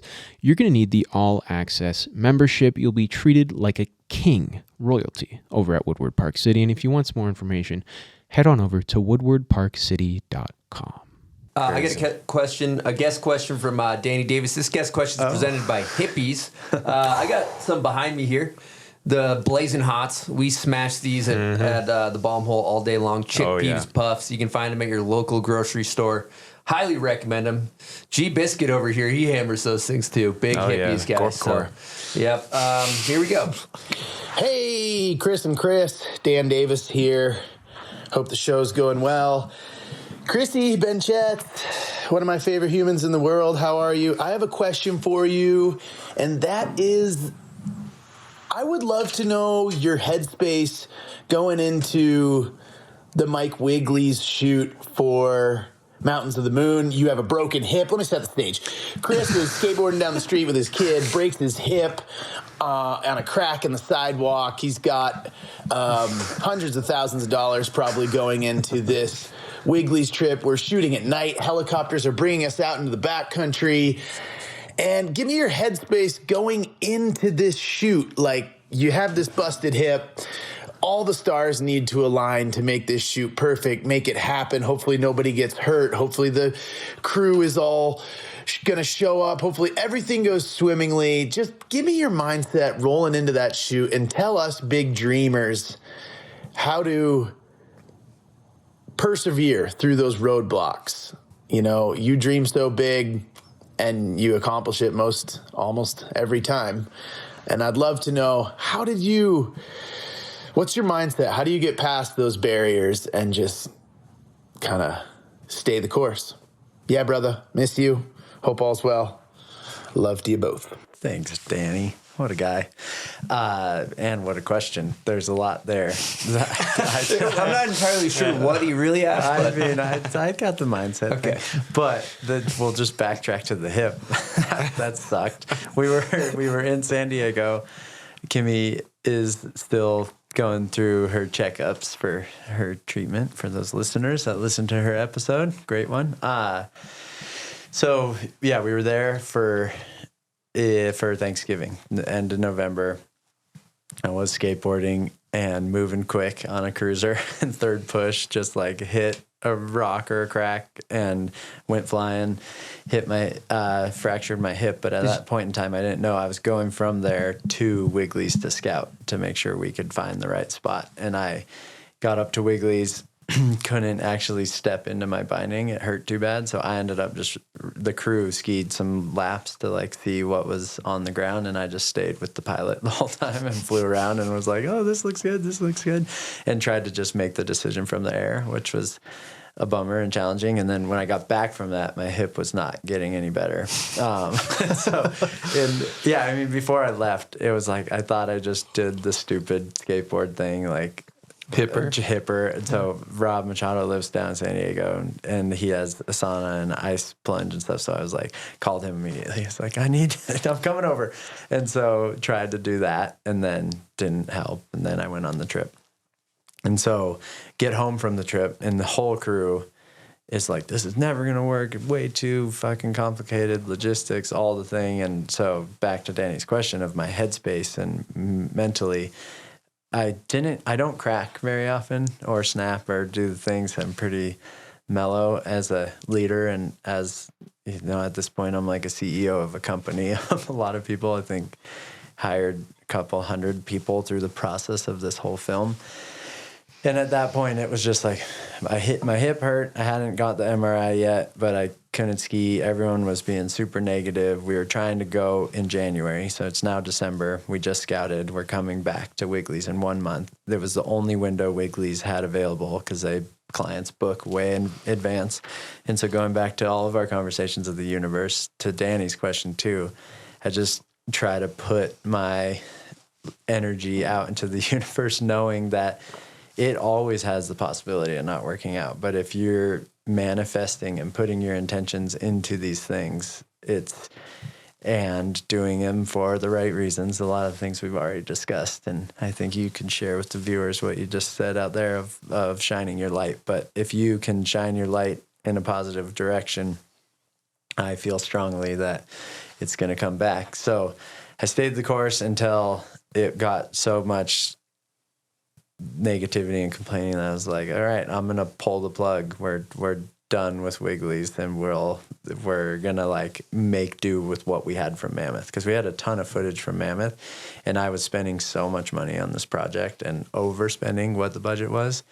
And so I was cutting trips. Like we had plans to go to Iceland that got cut. We had plans to do some more stuff with the diver, with Kimmy, with the big manta rays in Hawaii. And we wanted to film a lava flowing. We had all these ideas that didn't make the film. But so I was like, fine, fuck it. We're canceling the snow trip. I can't ride anyways. This is what it is. And then when I said that, everyone was like, whoa, wait. Like, let's not cancel. We're sorry. And so I think going into it, we reset. The whole team knew at that point that I was frustrated. So it was maybe the most positive that everyone had been going into a trip, even though it was the most complicated because it was like hundreds and hundreds of pounds of gear. Like, did you watch the making of? I watched it, yeah. Okay, yeah. So the making of does a decent job explaining it, but we're talking like 700-pound packages being long lined from a heli to each location, and the logistics were just an insane nightmare. And so we needed good energy, and we needed good snow, and we needed all of these things. The stars needed to align, and so I just did what I normally do, to Danny's question, of just trying to manifest my intentions for this film, why I'm making it, all of these things. We can dive into the actual Grateful Dead side of things and just like some of these universal things that aligned for me, but just believing in it, believing in myself, believing in why I'm doing it all. And I think that kind of answers Danny's question in a pretty lame way of just, I just believe in myself and just manifest and put the energy out there. And I truly think it will work out. And it more often than not does because of that mentality, I guess. To humanize you a little bit, does the self-doubt creep in? Absolutely. 100%. But it never creeps in enough to veer me off the path, which is Kimmy's biggest gripe with me, maybe. She's like, a little bit of time in the doghouse. Chill out. Like, what the fuck? But I mean, going back to the burnout, these things, it's like I care so much about creating, and it is who I am so much that it's like I'll relate it. Griff and I were talking about painting in a studio and having people watch you, or just you're at your rawest form and you're expressing yourself. You're like exposing your journal to the world and how you see what you do. And it's always going to be deeper than people really pick up on, but having the ability to have the doubt, and just, I think maybe it was David Bowie talks about like stepping out into the water until your feet are no longer touching. And like when you're out there in the unknown and it's scary, that's when true art is made. So you want that risk, you want that doubt, you want to be scared, you want to be uncomfortable, because if you're comfortable creating art, you're gonna create less meaningful art, in my opinion. I'm not discrediting artists that are really comfortable creating, but I think if you're going to the depths of your own consciousness, of your own thoughts and all of these things, that's when the magic happens. And so I lean into the doubt and just fucking jump off the ledge. 100%. Well said. I think to just echo what you said there, I deeply admire creative risk. And you think about, at least we're coming from the lens of like snowboard videos. We see so much copycat culture, and that's to nobody's fault. You just imitate the people around you, and you want to be socially accepted. And so you create things that will be socially accepted. You know that they're safe. You know that your friends in your echo chamber are aligned that they're safe. And when you see something like this, the amount of creative risk that is taken in terms of not giving a shit how it's perceived, not following any blueprint, it's really admirable. And I think the other thing that really shows through in yourself, how you carry yourself, is like a lot of big projects like this, it almost feels like there's like some ego injected into it. It's about the filmmaker's ego. And I do feel like your intention is really pure in making this, in just the creating for the sake of creating, the love of creating. And it shows in the video, and it doesn't feel like there's your ego isn't injected into the film, which is just something I wanted to just say I admire about it. Thank you very much. It means a lot. And I think it's intentional and maybe unintentional at the same time. I think when we're honest with ourselves, maybe the ego is less present, because ego historically is making decisions for commercial success or some financial gain or something that externally, externally pushing you in that direction. And everything externally was people trying to get me to not do the thing. It's like everyone's like, what the fuck are you doing? You know, and I had everyone doubting me, including those closest to me, of if I could pull this off and what was I actually thinking. And I mean, I can't, I don't have a great answer as to why I just keep going, other than what I just said of like that unknown void and stepping into the darkness is what gives me life. And what I admire too, like I know recently you posted on social media all your skis, and I think that's one thing I admire most about artists is like if they continue to like evolve their work and not just get stuck in what's working kind of successful wise, like what we're talking about. And I feel like even from your first Grateful Dead movie that you made to like this one now, like just how much it's evolved. And like, yeah, where does that like drive come from to just keep kind of like switching up what you're doing? Yeah. Basically. Yeah. That's also, I think, goes to the commercial success. Like people are making art to sell it. Not the case for me. And Atomic has a hard time with that too. They ask me all the time. This is get a grenade. Are you sure you want to do this? Yeah, I'm sure. I'm sure.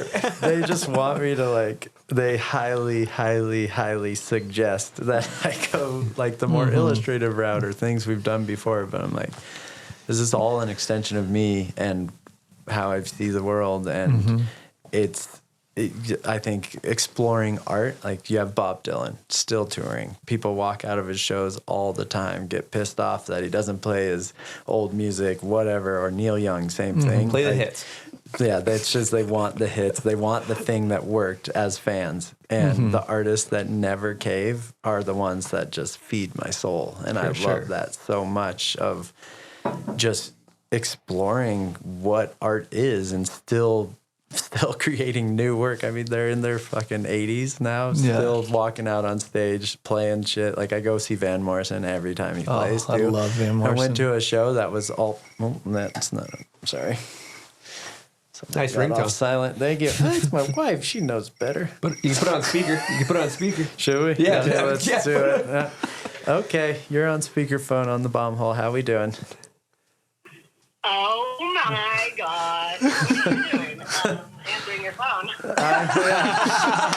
Yeah. It was on silent before our little quick break. It got off silent. But I say hi, Kimmy. Yeah. I'm just leaving Mammoth, and I just want to make sure you didn't need anything. Nope, I'm So good. I'll let you go. I'll see you at the airport. Love you. Okay, bye. Love you too.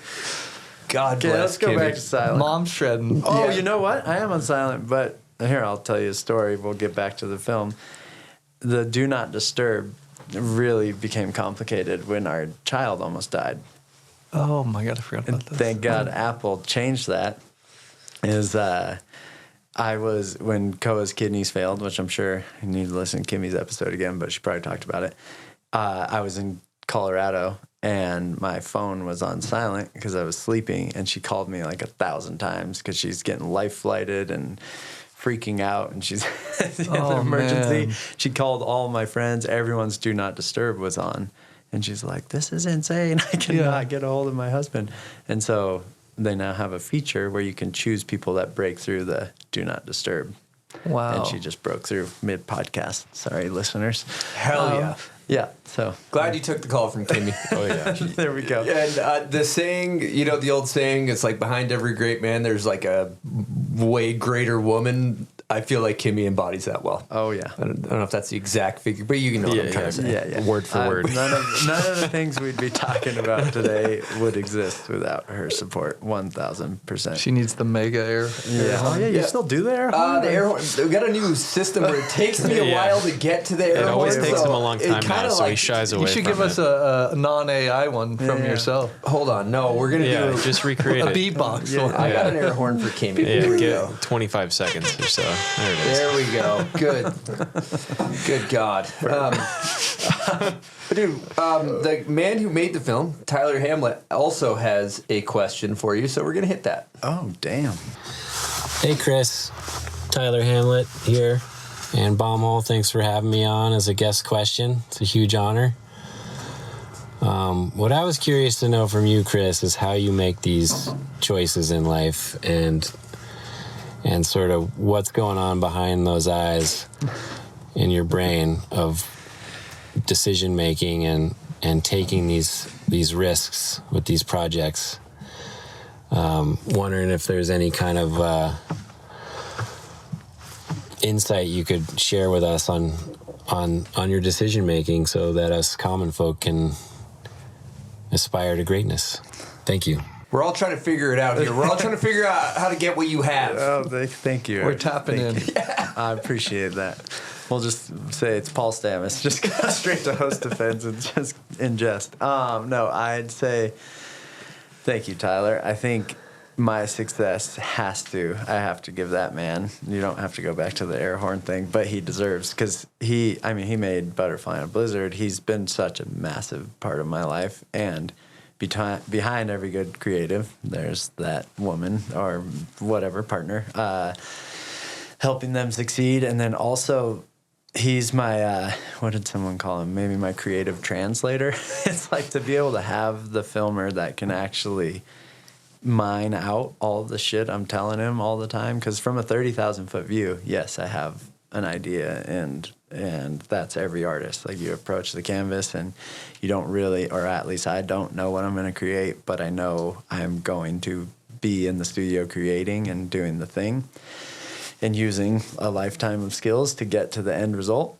And so that, I think, you have to surround yourself, as this is my answer to Tyler, is surround yourself with like-minded and different perspectives that will help you see through what you want to create in this world, whether that's business partners or whether that's relationship partners. Just have people that are going to empower you and support you and do the things, because I think if you did it all 100% alone, it doesn't have the same impact. Same goes for musicians with having a band, and all of them being in rhythm and creating together has so much more weight and so much more power behind it if you're actually surrounding yourself with other people that are going to help you get to the end result. I have a quick question on for the film, did you have certain scenes set to what songs you wanted, or was that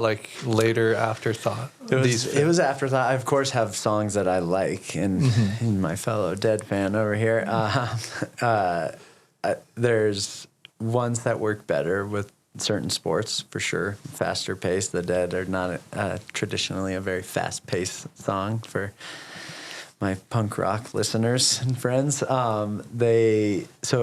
You do have to be selective with what you choose. And I think skiing inherently, or snowboarding and skiing, kind of have that more upbeat track to them more often than not. So my editor tried 7 or 8 different songs that I liked, that I was feeding him music and things that I liked. And none of it worked. He even chopped them up, did 4 and 1, because that snow segment's 9 minutes long. And I just kept telling him, slow it down, lean into the actual landscape and lean into the lighting and lean into the beauty and the actually artistry of it all.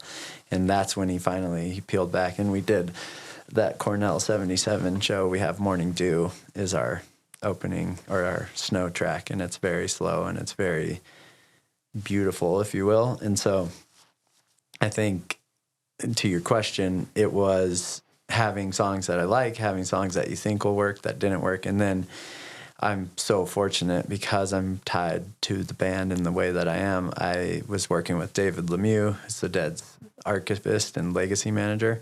And so he knows there's over 2,000 songs that he knows every single version from every year, from everything. So I would tell him, hey, we want to use this. And he would be like, oh, try this version from 1977 or try this version from here. And then he has access to send us the version too. Like some of them aren't even on Spotify, you know? So you're just like getting access to this music. Some of it I've never even heard. I'm like, oh, this version's amazing. You know? I mean, that even echoes the like constantly evolving your work in a way. It's like they're playing the song a million different ways. It's the same song, but it's completely different. Yeah. So I mean, but having access to the catalog and the trust from management, like the president of Rhino Records, Mark Pincus, and their manager Bernie Cahill, those guys that make decisions on behalf of the musicians, like honor their legacy in such a beautiful way. And it's funny from a Dead perspective, or a huge fan of the Dead, people that are less fans just see Steal Your Faces everywhere and all of these things, and they're like, Jesus, why do they collaborate with so many people? But if you really dive deep and understand who Jerry Garcia was and what they were accomplishing, they let people straight up rip off their music, plug into the soundboard, record tapes, and his only rule was you can't sell it. Jerry and the band had the concept of like getting their music into their community in a very authentic way that organically ended up growing this thing. And then you have vendors, their Shakedown Street comes with the band everywhere for thousands of shows for 60 years. You have people making jewelry and shirts and all of these things, making a life off of following this band around. And so you have such an amazing community that loves this music. They're all like-minded people. Now, a lot of them are doctors and lawyers and conquering like huge businesses and doing all these things, but they're deadheads in their heart and soul because they were part of this community for so long. Like I have a friend in Santa Barbara, actually, that I go visit often that is a talent manager in Hollywood, and he left his home. He ran away at 16 and like dropped out of school and followed the Dead, slept on couches, and it's like shaped him into the human he is. And so understanding that, and then knowing that Mark and Bernie and David and all these guys on the management side have to look at every brand coming in like, hey, we want to do a Grateful Dead collab. And then they're like, okay, we have to assess, is this the right brand? Is this? I don't know. It's been amazing to just see the decision-making process and know that they treat it with such care, even though from an outside perspective, a lot of people think they don't. But it's also cool that you filmed it in around like those scenes in Bishop.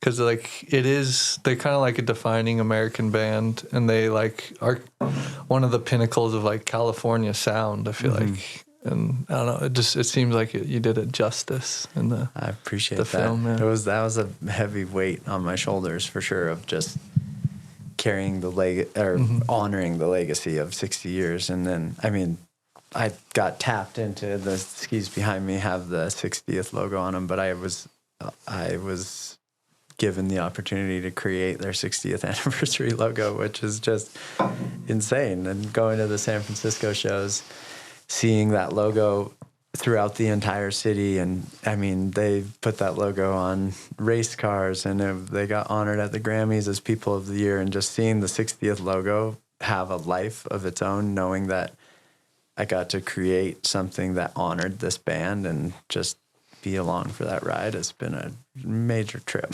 Yeah. Well, you didn't really explain. Take us back, because now you're basically a member of the Grateful Dead family, so to speak. But you were once a fan. How did that journey evolve? I'd say I'm still a fan. I appreciate that title, but Bill Walton is for sure the one to give all the flowers. My b-ball legend. We need to just I was talking to him on the phone the other day. He's just casually said Bill Walton is like really close friend, and you're just like, what the fuck are you talking about? He is, for the snowboarders that don't know, he is royalty in Boston. One of the greatest Boston Celtics to ever do it. Got a championship, all that stuff. Hall of Famer. he's your friend. I just had to provide a little context.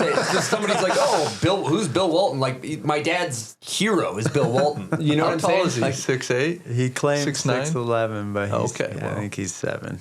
Okay. I think he's 7 feet. He's Nice. tall. He's very tall. He's playing the I five. got to actually, I'm horrible at basketball, but I got to play with him once. I saw the video, actually. Home court. Okay. Yep. Yeah, He there seemed we like go. you let you score on him. He did. 100%. He 100%. He even, I missed a few. I don't think there's and he any way to score on him unless. kept moving me closer and closer. He's like, come on, you got this. Yeah, it was bad. But so Bill, he was another one of those father figures. So I'll backtrack. Yeah, how the hell did you meet Bill? Yeah, we got to start there. Let's just go to the beginning. Okay, beginning, here we come. 2018. So at this point, I'm a fan of the music. I built a van, lived in it, did this GoPro movie in 2016, and I picked up a guitar, tried to learn, which is very complicated, turns out. But Aaron Blatt's a dear friend. He blew my mind, and I was like, I'm going to do this. I'm going to figure it out so I can jam with Blatt and Pensiero, who are two of my favorite humans. And I started playing a lot of Dead tunes, and I'd already liked their music. And then at that same exact time, John Mayer comes on board and starts Dead & Co. So at 2016, I'm in a van. I now have a guitar. I already know the Dead's music. My friend in Santa Barbara has been following them his whole life, and they're in my world. And then I start liking more and more songs because now I'm trying to learn how to play them. And then I go to a Dead & Co. show, and I see the magic because I never had the opportunity to see Jerry, so I missed everything I said earlier about Shakedown Street and everything that they represent. So I go to a show, and my mind was blown, and I was like, oh yeah, this is my people. This is my community. I love this a lot, and this music speaks to my soul in a very beautiful way. So keep going. Now we're in 2018, and at this point, I've learned a few more songs on the guitar, and I'm a much bigger fan, and Kimmy's mom had passed away. She had a beautiful vinyl collection. A lot of that was Grateful Dead music, so now they're playing on vinyl. They've entered my life in a very meaningful way. 2018, something comes across my desk of the Dead wanting to do a ski with a brand because they had success with Burton for 5 years or whatever. They did those Dead boards with Danny and Burton, and I catch wind that they want to do a ski. I'm like, I have a ski. It's like, I'm very interested in this idea. So I talked to their licensing team in New York and get to know them and create this thing. And I can't remember quite how I got up, climbed the ladder inside management, but I meet Mark Pincus, who's the president of Rhino Records, who's in charge of the licensing of all of it, and David Lemieux, who I mentioned, the archivist. So those two become friends throughout this process, and I now am making a ski for a band that I love, and I'm me, which we've been talking about. I'm like, not just gonna make a ski and not make something with it. You know, this is like an opportunity to maybe use their music and do these things that I had no comprehension of, like how complicated that actually is. And so I pitch it to Mark and David that I want to do this thing at night, because even backing up further, I had done a night film with Sweetgrass Productions called Afterglow in Alaska. So I already knew skiing at night changed my perspective on things, and I was going to revisit it at some point in my life. I just didn't have the right moment. And then light bulb moment. I was like, let's make skeleton suits and let's do something very interesting and dive deep into this whole process. So pitch it to Mark and David. And they're like, I don't get it. That doesn't make sense. So I then take that information, keep it close to my chest, and don't really tell anyone that they didn't get it. And I go to Mammoth Mountain, and I'm friends with the CEO and the COO, and I'm like, so I'm making a ski with the Dead, and we're doing this project together, and can we film at night on the mountain? And I leave out the detail that it might not pan out, but going back to manifestation and believing in myself, I'm like, there's no way it's not going to pan out. This is like too beautiful of an opportunity. Mm-hmm. So Mammoth gets on board, filmed the whole night segment. And then... What's that zone you guys filmed it at? The Hemlock. The Hemlock on the resort. Yeah. So filmed the whole night segment with Mammoth, thinking that we're making this movie with the Grateful Dead. And at that point in my mind, we are making a movie with the Grateful Dead. And then I send it. It's just Jerry, us, and the Hemis. Yeah, exactly. On the Hemis. Yeah, exactly. It's a lock. We got it locked in. We're locked in. Yeah. And so then we make the thing, and it was unbelievable. And we did it as low budge as you could. It was still not low budge, but Mammoth stepped up in a massive way. They've supported my whole career, so flowers to them too. But made it, sent it to Mark and David, and they were like, "Oh, this is what you meant." Yeah, we're in. I was like, "Fuck yes." So, we were talking Fire on the Mountain? Yeah. Okay, just making sure. So this was like only at that point, the only thing that existed in Fire on the Mountain was the Hemlock segment. And I was like, okay, I just need to get it in front of the right people. They'll see what I'm talking about. Sent it to them, sent it to Bernie, sent it to management, figured out that they all were a fan. And I was like, score. Okay, so now we're off to the races. And then that's when we kept building on it and turned it into what it was. And then comes the point of editing. And I'm like, I need someone to narrate this thing. So I called David Lemieux, who's now a friend at this point. We've been in a lot of conversations. And I'm like, who would best represent, like, what would be the best voice to represent what I'm trying to do here? And he immediately was like, Bill Walton. I was like, oh, turns out I know Bill Walton, even though I don't follow basketball. But I road biked at one point in my life to stay fit. And Bill's super into road biking. He came up to Mammoth, felt like 2 decades ago. It was a long time ago. Came up to Mammoth to do a century ride. And Mammoth asked me and a few other athletes to like help draft him and keep him going. So it was a supported ride. And so I talked to him while we were riding a little bit, but just like saw this very tall human that loved riding bikes, and he was amazing. And didn't know anything beyond that, and then went our separate ways. And then now David's like, use Bill Walton. I was like, oh, interesting. I know someone who will have a contact for Bill Walton because he came and rode here. So I asked my friend at Mammoth who set up that ride. I was like, hey, do you have Bill's number? He's like, no, but I have his email. I was like, okay. So I emailed Bill Walton, send this long ass email of like what I'm doing, what I hope to accomplish, and all the things. And he deleted it. And he didn't even read it. He's like, perfect. Yeah, he's like, I don't even know. Straight he to just junk. recognized the name. He's like, I get 500 emails a day. And he just delete. And his assistant at the time had my skis. And so his assistant went through his deleted messages. And he's like, Chris Benchetler brought it out. And he was like, Bill, read this again. And Bill read it. And he's like, I don't get it. I hate skiing. I hate the snow. Like, what is this? And so I left my phone number. He calls me. And this is the summertime now. We're like editing the movie, and I get a call. Might be William Walton calling. I answer the phone. I'm like, hello? He's like, Chris Benchetler, Bill Walton here. And then he just goes on for, we went on for 2 hours maybe and left the call. He's like, I love your passion and what you're doing. He's like, I'm in. I was like, okay. Wow. And so then it starts our relationship and conversations and sending him like updates of the edits. And I wrote the narration with my friend Conrad, who's in Santa Barbara, and his friend Rob, who's in the TV world. I was like, hey, I need help writing this narration that like honors the dead. But at that point, it plagiarism for Robert Hunter's writing. I didn't use any dead lyrics. So I was like, I don't know how that works. And then I sent it to Bill. He's like, this is great, but we're going to do this. And he rewrote the whole thing.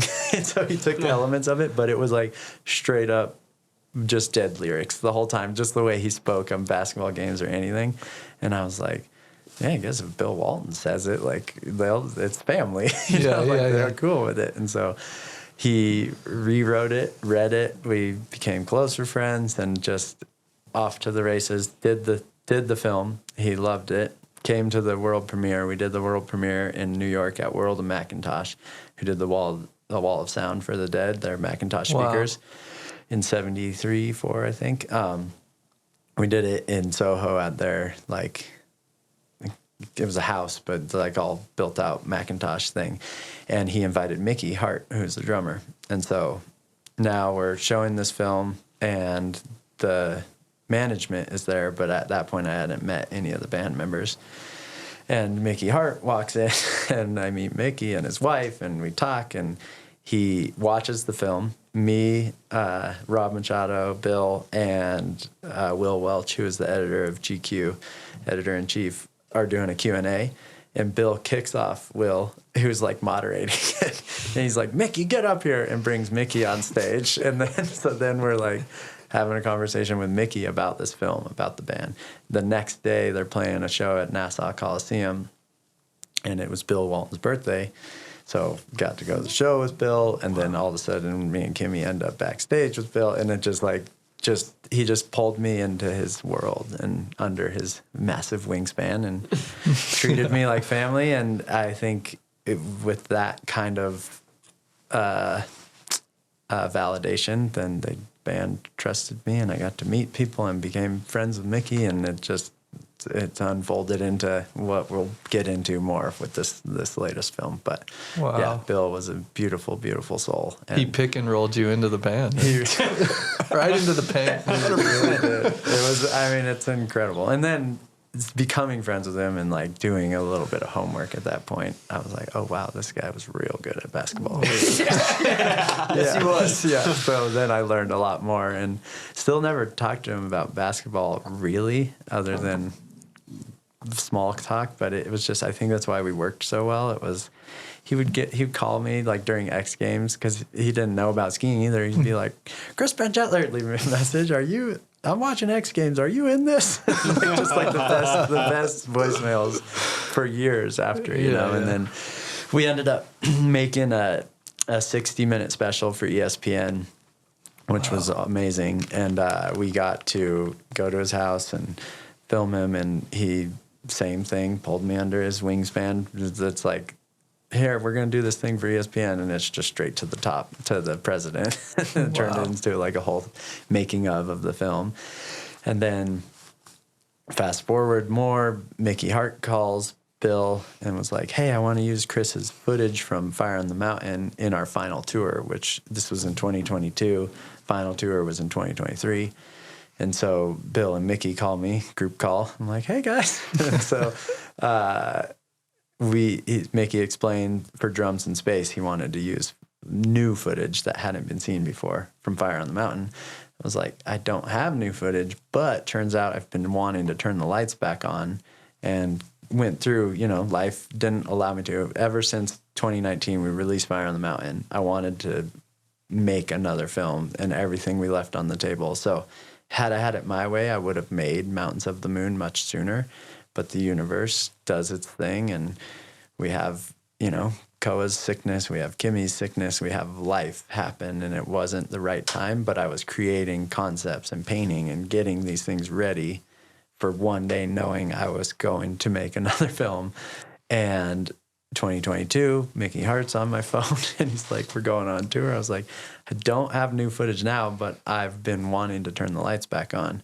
And he was like, let me know. And so fast forward to I've raised the funds, do the things, start going down this road, and then we can jump into the Sphere real quick, because same conversation happened right when we're starting production on our thing. And I was like, oh, sweet. Mickey, what's your plan for Drums in Space? Do you still like the idea of skeletons? I was like, just held that little nugget of information that he loved it. Because he took the Fire on the Mountain stuff and played it on their final tour, which was really cool too. Yeah. And then so at this point, I was like, we could create together. Like, here's my idea. I want to bring you to Mammoth, build a stage, jump over you, put like blah, blah, blah, blah, blah. And he was like, this sounds amazing. It was another me, Bill, and Mickey conference call, which I loved so much. And then we hang up. I'm like, sweet, we're going to the Sphere. I'm going to make some visuals with Mickey. And then not more than 2 seconds later, Mickey's wife calls me like, whoa, what are you talking about? Mickey Hart's coming to On the Mountain at 9,000 feet and playing the drums. And so I had to like back up, explain everything to her. And she had also become a trusting friend at this point too. So she's like, okay, you'll keep him safe, and like, this is all good. And I was like, I'm gonna try my absolute best. Like, no promises, obviously. Like, we're on snowmobiles and cats, and there's a possibility of slipping and all the things. But because how old is he at this point? He's 81. Wow. Yeah, okay. He's 82 now. So yeah, he would have been 80, I guess. And luckily it was a hip, so you're kind of going like Yeah. diagonally over him, Yep. not directly over him. Yeah, and then just we can keep going. If you guys want me to shut up, just let me know. But so it was like conditions wise, the universe providing all the things. So we get Mickey up there. We get this whole sphere thing is a whole nother Well, where is the hip? The complicated thing. Mammoth. Okay, Yeah, cool. Mammoth helped me build this thing. But then I had some friends from Burning Man World that had this insane art car and this laser tech that I was going to use on the project. And I was like, can we bring the art car? This art car is worth millions. Like, it's all these people who built this thing, and we were going to tow it up with a cat, which wasn't guaranteed if it would survive getting towed up there. And Mickey was going to play on this stage. We were going to do a jump over the thing more than a hip. And then not long before the shoot, they decided they got cold feet, and they're like, we can't do this. Like, this is a multiple $1 million car. Like, we're not comfortable with you doing this anymore. I was like, well, shit, I can't just put Mickey on like a random snow pile. It's like, okay, time to figure out how to build a stage. So I found sculptors, and we got 10 sculptors up there. I drew this mammoth like hip sculpture thing for a stage and created it 10 days before the shoot. And then it went like hot and just straight up rock solid ice. So all of us were terrified of just like, and it hurt to just jump. It wasn't lined up perfect because it was way more about the art and the stage versus the actual like Quality building of a the good hip, you know? And so like style wise and all of that, not ideal for all of us, but is what it is. And we got to jump over Mickey Hart, and we had the Sphere team there capturing all of this for the Sphere. And that was a whole other conversation, but they have specific cameras they've built for that technology, and those cameras don't work well. The sensors don't work well in the cold or low light. And all of these guys there's 10 of them. They have like VR goggles and computers and all this shit, and they're like plugged into this massive camera. Dropping five. And their camera's not working, and we have this huge boom lift and all these things that I just like dove headfirst in from a budget perspective, and my team behind the scenes helping me is like, this is a crazy idea. Like, I do not think we should do this. I'm like, we're doing it. We're going to the Sphere. Yeah, we're going to the moon and the Sphere. So we do the thing, and Mickey goes and sees the footage, and he's like, it doesn't work. The lens was so crazy, it wasn't quite close enough to the action, and he's like, it just doesn't look good inside the Sphere. What are we going to do? And so I went into problem solving mode, and I was like, I got some ideas. And so we turned all of our footage, our 8K footage, into kaleidoscopic things, and that got mixed live in the show. And then as things progressed, I got to create this like whole stained glass dome for him that shattered, and then there's these skeletons drumming on mushrooms, and I got to make all the art at the beginning. Yeah, of the movie. Yeah, that kind of made some of that, and other stuff like in the middle, you know, those skeletons drumming, drop into the mycelium. That stuff was in the Sphere, just little elements. So you here made and it to there. the Sphere. We did. Good. I'm glad. Yeah, it was. That's a big deal. It was special. Have you seen the show at the Sphere? Oh yeah, Is it I went to insane? many. It was very, very special. Is it still going? Are they still No, because sadly Bob Weir just passed. R.I.P. R.I.P. And Phil Lesh passed. I mean, Phil wasn't part of Dead & Co., but yeah, Bobby is no longer with us, which honor that Rest in beautiful peace. soul. Yeah, rest in peace for sure.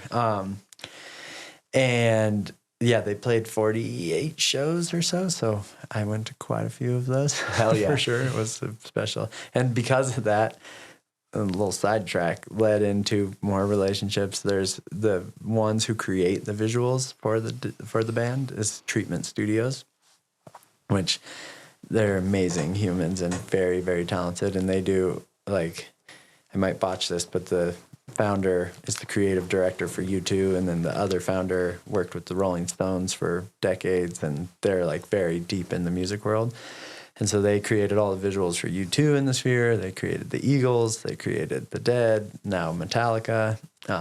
And so they became friends, and Don Henley and Joe Walsh of the Eagles have a song called Rocky Mountain Way. A phone call comes in like, Joe Walsh wants skiing for Rocky Mountain Way. It's like, what can you do? I was like, I can help. And so I ended up getting to help with the Eagles as well. So there's more skiing in the Hell yeah. right Wow. now. I think my parents went to the Eagles show.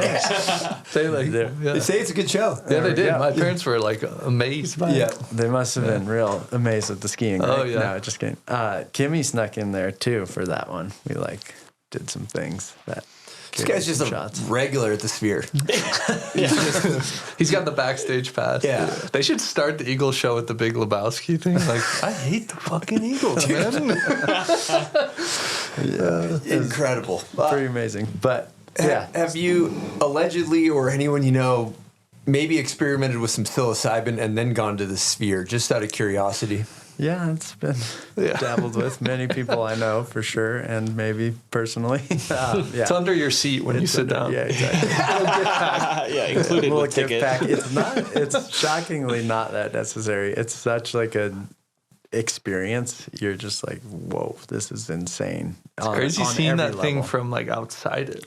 But inside, I agree with you. You walk inside and you're like, this is even bigger than I could ever comprehend. Like, it is stepping into the future, and you're just trying to make sense of like how people were intelligent enough to build. Yeah. Talk about my ambitions. That Jim Dolan guy is clearly very ambitious because he created something unbelievable. And it's just like the pinpointed sound and the millions of pixels and like all of it. You're just like, this is such an amazing feat of technology and engineering. When we can get the Bombhole movie premiered in the Sphere? Yeah, we actually got the Sphere crew.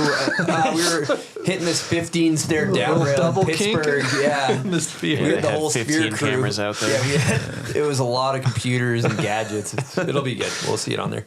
I see a pattern going on here with you, Chris, where it's like you have somebody that you admire, and then you somehow serendipitously through the power of the universe meet them, and it seems like when you meet them, they're like, you're like, I'm cool, you're cool, we should probably be friends, and then you just become friends with them. Yeah, are we getting that right? That's what I'm kind of digesting. Yeah. I don't know. That's a yes. Give myself That the was a cool yes. factor. What's the I mushroom guess. guy's name? You got Paul Stamets. Paul Okay, Stamets. yeah. You guys are boys. We're boys. You got Bill. You got all the Grateful Dead people. You know, like it's like you're a fan of the Grateful Dead, and then you're like, well, this guy's cool. We're cool. Let's let him in. Let's be friends. Let him in. And then you're doing Hell, the he's 60th playing guitar now. Yeah. Oh, hey, we need a John 60th Mayer's sick, but we heard you can play. We need some art for the 60th anniversary show. You think you could whip something together? I can do that. I can do that. Yeah. The power of saying yes. I appreciate that. We're in the pocket. Yep. It's very funny how this life has taken me on a journey. And to your point, I think being honest and authentic in my intentions is maybe more than the cool factor. Is like people want to be friends or want to get involved for financial gain or these other reasons. But if you truly love something for the sake of what it is and art, and I'm an artist myself, yes, of course, it probably helps to have some pedigree. You're not just some random off the street, like, I promise I'm a good artist. You know, like there needs to be some backstory there. But I think I try really hard to be impeccable with my word. Thank you, Bill Walton. And also just be truth, very authentic representation of intentions and why I'm doing something, and never manipulate the situation and never lie to gain more in the short term. It's like that. You're genuine. You're not social climbing. Yes, exactly. It's clear that you're not like hanging out for clout with Bill Walton. It just so happens that you're friends with Bill Walton. It's not, you know what I mean? But those are two different things. Like there's certain people that would be enamored to be around Bill Walton because he's Bill Walton, but you're like, we both like the Dead. Both road bikes. Yeah. Road biking together. Like road I don't biking. even know he's a basketball player. All right, people, it's time to talk about the official timekeeper of Bombhole Cup and Natural Selection. We're talking Rocky Mountain watches. Now, they have new and pre-owned watches, a watch for all of your needs. So John, the founder, loves and supports the culture of snowboarding.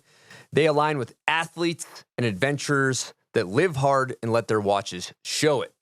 So at Rocky Mountain Watches, their motto is, there's a watch for every wrist. If you're interested in getting you a fly watch, check out RockyMountainWatches.com. All right, Bombhole fam, I got some incredible news for you. We've teamed up with ShadyRays to bring you an exclusive offer. Oh yeah, Silk. And the right gear makes all the difference. That's where ShadyRays snow goggles come in. They've got the perfect goggles to get you on the mountain. Everything you need in one go without the hassle. I got a question, Silk. Yep. What if you want to customize your ShadyRays goggles? That's a great question. I'm glad you asked. They got you covered there too. From lens swap options to strap options, you can build your own setup to ride exactly how you want to ride. What if you don't like the fit of your goggles or you kind of ding them up a little bit? It's a very reasonable worry. A lot of stuff happens out there. They got you covered with broken protection, free 30-day returns, make it easy to swap them out or just send them back. So gear up with premium goggles built for the mountain with the style and protection you need at a price that keeps it all within reach. Yep. So we've teamed up with ShadyRays to bring you an exclusive offer, Silk. What is that offer? Yeah, you can head on over to ShadyRays.com and use promo code BOMBHOLE, and you're going to get a whopping 30% off any snow goggles or polarized sunglasses. Be confident anywhere under the sun with ShadyRays, the eyewear that has your back. All right, Shredders, listen up. With over 30 years in snowboarding, Vans continues to deliver top-shelf snowboard boots for not only their diverse roster of athletes, but everyday riders worldwide. There's literally something for everyone in the Vans range of snow gear. However, we're here to talk about the Infuse, Vans' most popular all-terrain, all-condition boot, featuring hybrid BOA and lacing systems that are built for maximum customization of fit and flex. Embraced and backed by new-gen riders like Ken and Cummins, the Infuse is designed for performance that stands up in any terrain. So hit up your local Vans dealer and check out the Infuse and the rest of the 25-26 Vans Snow lineup. All right, let's talk art for a second here. And before we get into art, we happen to have a question from a very special guest. Here we go. Hi, Dad. It's Koa. What's the funnest art project you have ever done? Love you. That's your dream question? Short and to the point. Yeah, I love that question. Koa nailed it. Wow. Question of the year. Koa. What a special little call. Yep. That is a great question. I'd say the most special art project is doing art with that young man. Most meaningful. We draw together a lot. He's a big fan of it. But from a pushing myself and exploring human consciousness level, I'm going to say Mountains of the Moon has been my most favorite to date and most complex and most rewarding, all the things. Hell yeah. Yeah. I want to go back to Mountains of the Moon for 1 sec before we dive fully into like some of the other art you've done. But talking to Danny, he was saying, to kind of provide context of how much of a logistical nightmare it would be, you'd be like ready to drop in, but one of the gels or the films over the light would be like blown off by the wind, and someone would have to get on the radio and be like, hey, the gel's fucked up top, and then be like, hold on, I'll be up there in like an hour and a half. And then somebody would have to tour all the way up from the bottom just to put a little gel for the blue light in. And that's just like one of the 7,000 whack-a-mole problem solving that you're doing, right? Yeah, 100%. I think we breezed over Mountains of the Moon really for like what it was and the different sports and yeah, did you hire any skimo people? Yeah, I think what's that? To hire some skimo. Yeah, you people. need some skimoers. You should have. Griff's pretty fast on the skin trail. Slowing down nowadays. But. Yeah. Dude, we didn't talk about. I think the coolest one was the surfing. I thought surfing looked the coolest. It was Wave the visuals. Wave pool. Mm-hmm. So Rob is the coolest cat I know, for sure. And Bobby Machad. Robbie Machad. I've heard his name mentioned on this podcast before. You're going to have to have him on one of these days. No doubt. I don't know much about surfing, but I had the sunglasses, the Rob Machado experience when I was a kid. Yeah. Some dragons. So that's about it. Anyway, Huge fan. Huge fan. I'm a huge fan. Fellow Goofy, too. Yeah. Goofy footer, Swaggler. Oh, yeah. He likes to go left. Oh, yeah. Like us. He sure does. Yeah. He sure does. Yes, that was unbelievable. We would have had more time and spent more time, but short and long of it, since we've talked about the sphere, is the sphere opportunity was like happening and kind of like a shiny ball distracting me a little bit. Shiny ball in the desert, really, because it was just so intriguing and unique and interesting. And I'm making this film for what you saw, which had nothing to do with the sphere. And then all of a sudden there's this opportunity. I'm like, holy shit, this is cool.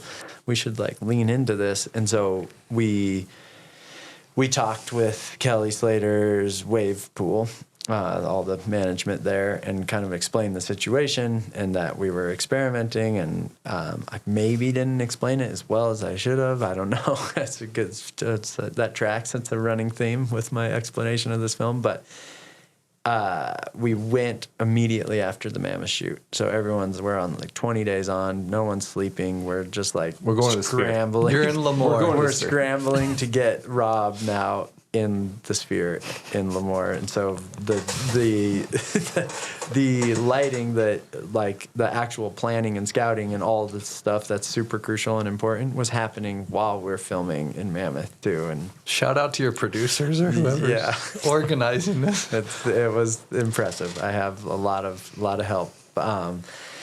But we, anyways, find ourselves in Lemoore, and my lighting guy, Kyle, who's great. And I think the reason that I'm able to do these things is because you like take Hollywood knowledge of lights and things, but then you have people that tour and ski and climb and do all the sports on a high enough level that you merge those two worlds. Because otherwise it's like union hours and there's so much suffering involved with this project that you wouldn't make it in a normal Hollywood setting. They would just go the VFX route and just create it digitally, I think. So we fast track down to Lemoore and we rig up a light on a jet ski behind the wave. So there's like a consistent light behind it. And Rob and I had talked about him because he shapes boards. He was going to shape some with LEDs in the bottom of the board. And Shane Treat, who made the suits, who's a genius. Wizard. Beyond wizard. He made a wetsuit one. Well, it was like, it was Arc'teryx's running shell and pant, Gore-Tex pant and jacket. And it's 38 degrees in the air temp, water temps, there, whatever. Yeah. We're there at like in March. And so Rob's throwing the suit over his wetsuit. And so it needs to be submersible. It needs to be all these things, not electrocute Rob, do all the stuff, So Shane is scrambling and frying his brain, but figures it out. And then we were going to put LEDs in the board, but we didn't have time because of the sphere. So we went, and did the shoot for 2 days, and the universe provided. It was like sick fog and just like amazing environment, I would say, but we didn't have the right lighting package. So we actually would have went way crazier. And the ideas we were throwing around in the film, I didn't really use a lot of After Effects, except in that segment we painted out the fence behind and we put like a nebulous sky because it's our farthest. I was wondering about that. Yeah, it's our farthest point of the journey. We go from the jellyfish. This is of the surf part. Yeah. Okay. So in the film we go drums in space, which I should talk about too, because Mickey actually live scored that whole thing, which was amazing. But we go from drums in space. In space, I couldn't figure out. I didn't have the NASA budget, so we went to the ocean. I couldn't figure out how to get us to space, so I used the ocean as space. And we come out of space into our farthest reaches of the journey, which was supposed to be another planet. So the end segment of surf was supposed to be out there, so we really wanted to light it well, but because we didn't have the time or the ability to go back, we had to make do with masking out the fence and after or in post. And so we put a sky in there. But going back to that segment in general, it's like watching Rob surf and be able to do what he does is incredible. And actually, he sent it to Kelly Slater after, and Kelly's like, "This is fucking awesome. I want to do this." And I was like, "We'll do it again. We'll come back." Like, as long as I get a couple waves here and there. Exactly. Yeah. I did sneak a couple out. Are you goofs or rigs? I'm rigs. So you're going left too? I did go left. Yeah. Goes both ways. So it's going to come back. The pool does go both ways. They gave me a couple rides. Yeah. Rob wanted to go left. So. Yeah. Bobby Machado. He stayed going left. But Kelly was in, and we were going back, rented lights, booked flights, did all the things, and then sadly someone from his team called because I was just communicating direct with Kelly. He's like, "This is awesome, I'm in." But then someone of that caliber has a team of people, obviously, and someone's like, whoa, Kelly owns an outerwear company and can't wear Arc'teryx, and so can you make him a skeleton suit in outer no? And I was like, that's not going to happen. That's going to take months of time. For all the right or wrong reasons, it didn't end up working out that we could go back. But Rob had reshaped 7 different boards models with LEDs in them and stuff. So we have something for future. Maybe you go to Dubai. Proj. Yeah, exactly. Abu Dhabi. Have you thought about giving Griff a call to do some surfing? Have you seen him out there? Do not. Yeah. So we'll see. That's something that doesn't need to be seen. It just needs to be felt. We got our talent is Rob Machado, Kelly Slater, and Griffin Siebert. This guy keeps blowing the drop every way. Oh man, yeah. It's that segment was amazing, and then. Since I've mentioned my brother on this podcast, then we go from surf and we kind of come back to earth from underwater into sunrise, going back to that red light concept. And we're now fly fishing, which ties into Paul's narration about, and he doesn't narrate it then. I kind of wrote the poetry for that last segment, but it was connecting the salmon to the old growth, to all the things. And my brother's actually an environmental engineer he's restored that river we were at up in BC. And when the old growth got cut down, logged, it washes all the sediment into the river. So river turns into a highway. Fish can no longer spawn, but on a cellular level, they keep returning no matter what and figuring it out. And just the population keeps declining. So they restore the river to its natural state with actual no cement or anything. They build log dams and reintroduce beaver, or I think beavers just naturally return. All the things just naturally return because it's intended, to your point earlier about the natural world's pretty resilient and impressive. Perfect.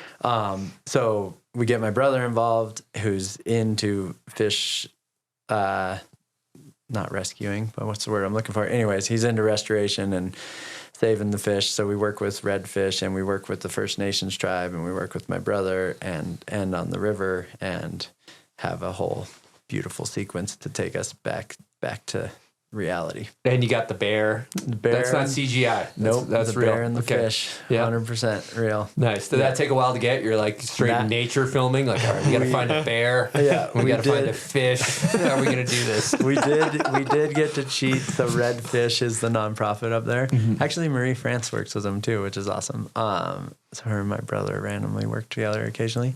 The filmer, Ross Reed, had some bear and fish footage because they film all the time up there as the fish are coming back and stuff. Mm. So we got to get a little archival footage. I thought you were about to be like, he's got a pet bear. Yeah. He actually has a bear. So were the Spear people there for the bear scene as well? No. Spear people were just making sure. Yeah. Spear people were a one and done with the mammoth thing when the camera didn't work and this whole film's at night. They're like, well, this isn't going to work, So we kind of had to adjust and adapt, and that's where the art came in and animation and all the other stuff I did with treatment. We're bagging fly fishing footage, we're getting bear footage, we're getting skiing at night, we're getting climbing, we're getting mushrooms growing time lapse. That's Tyler. We should have guest questioned to Tyler. He fully took over their spare bedroom and had a grow tent, and Paul gave him some mycelium and stuff. Oh, no way. Well, and he filmed it. Yeah. And fully grew it himself and filmed time lapses. Like, I'm talking everything, the little filters of like the dancing bears off the embers of the fire and stuff. that was Jeff Wright built this filter in front of the lens and would pull focus on light, and it would like actually turn. I don't understand enough about lens technology, but the depth of field would turn it into whatever the filter was in front. So like the steal your faces, those skulls, when we would take our headlamps off, it looked like we were removing our head, and that was all happening in camera. So none of that was After Effects. Damn. Yeah. Wow. That's insane. Something you could have done so easily in post. Yeah, probably. So much cooler. I love the creative, just relentlessness. Yeah, we to make it really happen. wanted to create art. I guess we could get back to art now, but yeah, we wanted to create art instead of doing stuff in a digital setting. Like, I'm an artist. I love tangible things that I can touch and feel and create with my hands. So, and going back to that, I mean, exciting news. I mean, first let's talk about your studio, because in Mammoth, you basically now you have a full blown spot where you're just cranking out paintings and whatnot, right? I do. Yeah. My home has a spot where I crank out a lot of paintings, which my friend Lyons has said he's blown away where the world's largest paintings come out of the smallest studio, because I paint pretty large scale and I just fill the whole space. And do you go on the wall or on the floor? What's your technique? I do both. I like crawl around, a lot of movement. I crawl, I walk. I'm like not afraid to get messy. And sometimes I've painted canvases where I then have to deconstruct the canvas and just to get it out the door, because I have a sliding glass door. So because of that, I've been trying to get a bigger space. And a few years ago, Kimmy and I have made some great chess moves in life, and we came across a commercial building, and we've been slowly building it out and turning it into what it is now. We have a studio called Windrift Studios, and I'm actually going to be partnering with Arc'teryx in there too. They have a whole Rebird program where they fix gear and stuff. And I have my grandfather, who I mentioned earlier, that escaped, was a tailor. And so I have his old commercial sewing machines, and I have all these tactile things that I want to make like a concept store where things can be one-off and created in a very there's a gallery space as well in there, right? Yeah, I saw the kind of videos. like it looks awesome. It's like it's a Rubik's Cube of a space. The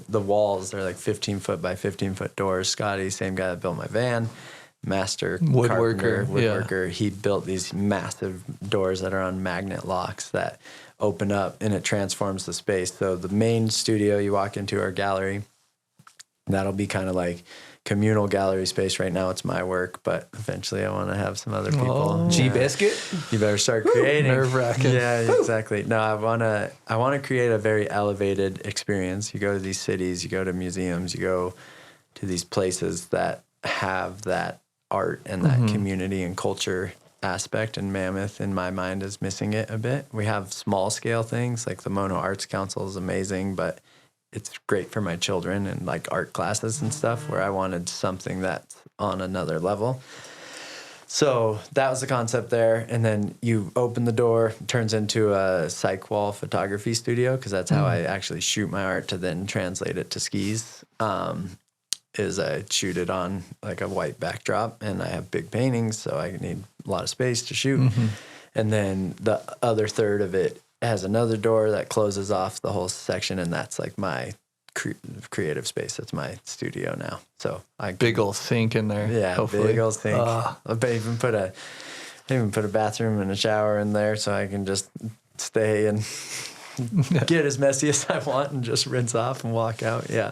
All right, where are we at here? I have one note here that says Cheddy Spines. Ask him about Cheddy Spines. Cheddy Spines? Cheddy missed to the Cheddy Spines. Eels. Okay. Eels is like, ask him about Cheddy Spines. Okay. Go back to Butterfly in a Blizzard. Kimmy and I chose to go to Alaska together. Maybe not the greatest father move, as many of you have seen that documentary. Realize I made some questionable choices through our 7 years of creating it.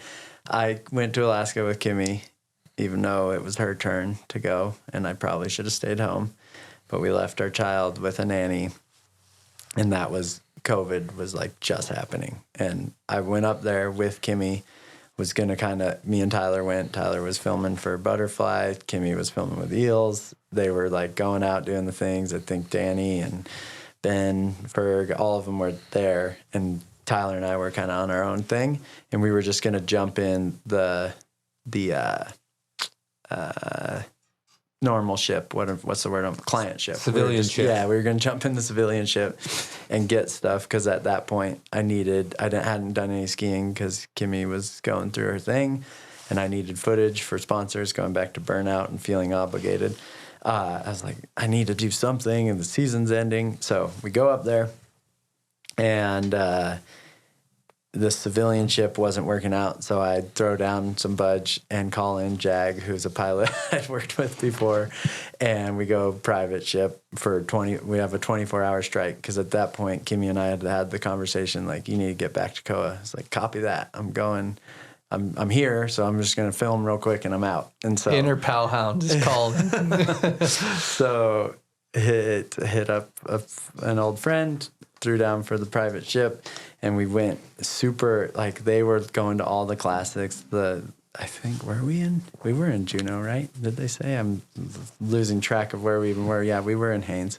They were going to Birthday Bowl and all the stuff, and I was just like, being me and looking for low-hanging fruit, and we went over this little zone, and there was this spine wall that was the middle of a face. So generally speaking, you would never go to it because you would have to hover to jump out like mid-slope. And there was enough of a bench. Avy conditions were right. Jag's like, I'll put you anywhere you want to be. I was like, sweet. So we just went like mid-slope, and I was just ticking these things off, and I filmed the whole segment in that short window of time, which was great. And there was just these like little creative spines basically. And those guys, it was windy and it was this and that. And they came back with nothing. They were like, oh my gosh, such a hard day. And I was like, yeah, me too. And so, but then they then would go back there in every refresh, and they named them Cheddy Spines because I don't think they had been skied very often because it was like a weird just offshoot of a slope that wasn't a usual hitting spot. It's kind of pillowy and kind of just different. It looked creative and fun to me, and it was very fruitful. Mayor of Cheddy Spines. Yeah, Mayor of Cheddy Spines. So just to kind of circle back, supposed to be watching the fan. You really had to bring that up. They're not really getting clips. You're racking and stacking on Cheddy Spines. Whole segment. Not a good scene. Not a good scene, but also a good scene. You're kind of in the doghouse, but you're also like racking clips. So it's like, that's the instant high to come back to the. That's like when my girlfriend has to work and then you go surf and she's like, "How was it?" And you're like, in your head, you're like, it was okay. Yeah. And then she's like, how was it? And you're like, oh, it was head-eye. It was fine. Yeah, it was fine. It wasn't that good. Yeah. No, it was pretty good. And then to top it off, Jag had to go back to Juneau because the ship came from there. So I leave for the airport in my ski clothes with my stuff in the heli, and Kimmy wasn't very happy about that either. Didn't have to deal with all the airport drama and stuff. I just jumped in just give me a bump over there real quick. He just like dropped me off. You just drop me over there? Oh man. Yeah, I'm spoiled. That was a bad one. But there was flowers at home when she returned. Yeah, and I took care of Koa, and COVID happened, and I held down the fort. Well, to crawl you out of the doghouse a little bit, we got a Patreon question from Annie Williams. So what is it like being married to such a badass? And also, where is your favorite place to ride together? Oh, good questions. Being married to a badass comes with fear and respect and a lot of beautiful things. She's so inspiring, and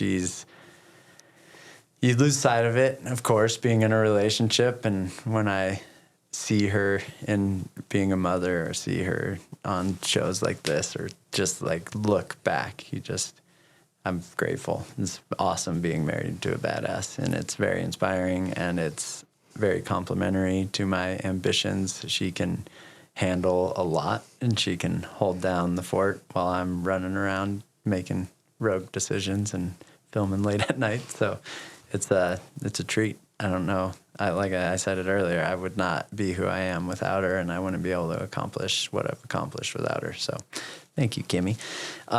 And where's our favorite place to ride together? I was going to say Japan, just because we love the experience, and we keep talking about going back, but jumping in a helicopter and going to BC is never a bad time. I'd say that might be a selfish choice on my behalf. I don't know what her favorite is. It's either Japan or BC, probably. It's not Cheddy Spines together? No. Maybe one day at the Hemis. Yeah. That one's just getting locked away for a little bit. We'll let eels keep going back. And to piggyback off of being married to a complete badass, one topic that has to come up. If you haven't listened to Kimmy's episode, we talked about it quite a bit. But she had a big battle with cancer, and you, I'd imagine, were in a pretty big caretaker role, and you guys have a family, and I imagine that was really heavy. Can you talk a little bit about that experience for you? Absolutely. It was very heavy. It was, I think in the documentary, I expressed wishing it was me in her place, just from the importance of who she is in my life and who she is to our children. And I don't a motherly figure or role feels very important as someone who's lost a father and had the experience I've had. So I didn't know how to handle it entirely, and I didn't know what was needed, what was useful to her, like what to say even when someone's faced with their life and mortality. We can all question mortality and all of those things, but when you have a ticking clock of an unknown like that, I can never put myself in her shoes. But being on the other side and trying to comfort our children and trying to explain really big, heavy topics to kids was wildly complicated. And I think I probably overdid it, because their frontal lobe and their understanding of permanence and life and all of that thing was, we probably just overdid it with our kids, and it feels like we created a bit of anxiety in our oldest, just with her. She would basically go down south for treatment for a week, and I would stay home with the kids, and then she would come home for 2 weeks, and the week after treatment was her worst week, and then she would start to kind of build back up, and then she would leave again. And so every time she would leave was a whole ordeal with Koa, and I was, at that point, we didn't really have help with the kids, so a lot of friends came and showed up, and like Sherry McConkey and Michelle Parker and all of these wonderful women in our life, and men, just people showed up for me in a big way to just help me cook meals for the kids and stuff. So it showed me the importance of community, obviously, and my community of Mammoth is very special. We have extremely close friends with 3 girls that are a phone call away from me at all times, and just showering our kids with love. And so there was just a lot to process, a lot to think about. And as a caregiver in that situation, it's super hard to think of your own feelings and not feel like you're being selfish. Like you're going through a tremendous challenge and shift and all of these things too, but you're trying to pour, or at least in my situation, I was trying to pour all of my positive energy into Kimmy and be supportive and still live my side of life and try to deal mentally. And I was painting all the time, because I don't journal and I don't write. And so that was my way to kind of express myself and get through that process. So that was a super valuable tool to have for me personally. I imagine writing would accomplish something similar. And then just showing up for your partner when you don't know how to show up is hard to not take it personal. Like, she was not happy a lot. She was not feeling well a lot. She couldn't make it from the bed to the bathroom. There was so much of taking care of toddlers and child. Like, we had to cut Zeppelin off breastfeeding pretty much overnight. Then she wanted me to sleep train him while she wasn't there, which is, I don't know if you're at that stage yet. That's a whole process, and you feel horrible because these kids don't understand. So you're just kind of living in this weird state that is, I think it's just a complicated thing that there's no real right way to get through it other than to show up with love and try to remember that if you feel like a punching bag at times, it's not personal. It's like they're going through their own thing. And I think in the reverse, if you're not showing up in the best way, have grace for yourself. Try to remember that it's not easy on the caregiver either. And I think as we worked through that, maybe even Kimmy and I haven't had that deep of a conversation on my perspective of it, because she just is so supportive of the things I do. So it just kind of is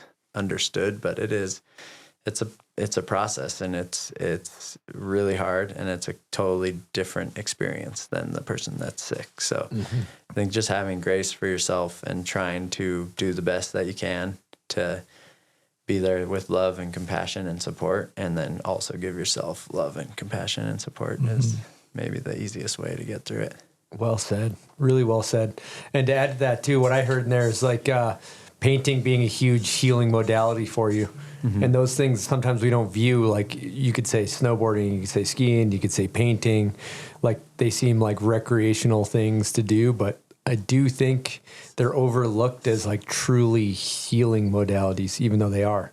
100%. Yeah, I think it's a way to look inward without having to have the proper training of being a meditative monk. It's like it gives you that moment to meditate and to find peace in something that's not only distracting you, but kind of filling you with light again and taking away from the challenge of it all. And it's the fear in general is going back to, we mentioned it briefly about art and stepping into that unknown fear. It's just like the fear of life and mortality and all of that it was super helpful to have to question all of that and deal with it in a way and come to terms with it is what it'll be, and this is our journey and this is the path we're on, because I've lost so many friends and family members and all these people in my life, and so felt like numb to that side. It didn't feel out of the question, I guess is what I'm trying to say. It felt very likely that she could or would die, and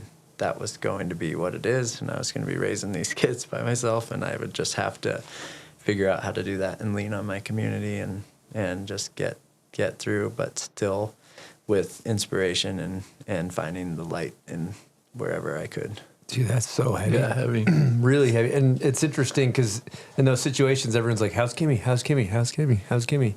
And not to discredit that, but there's probably nobody that's like, how's Chris doing? You know? You know who did that in a very meaningful way? I mean, I had a few, but you're right.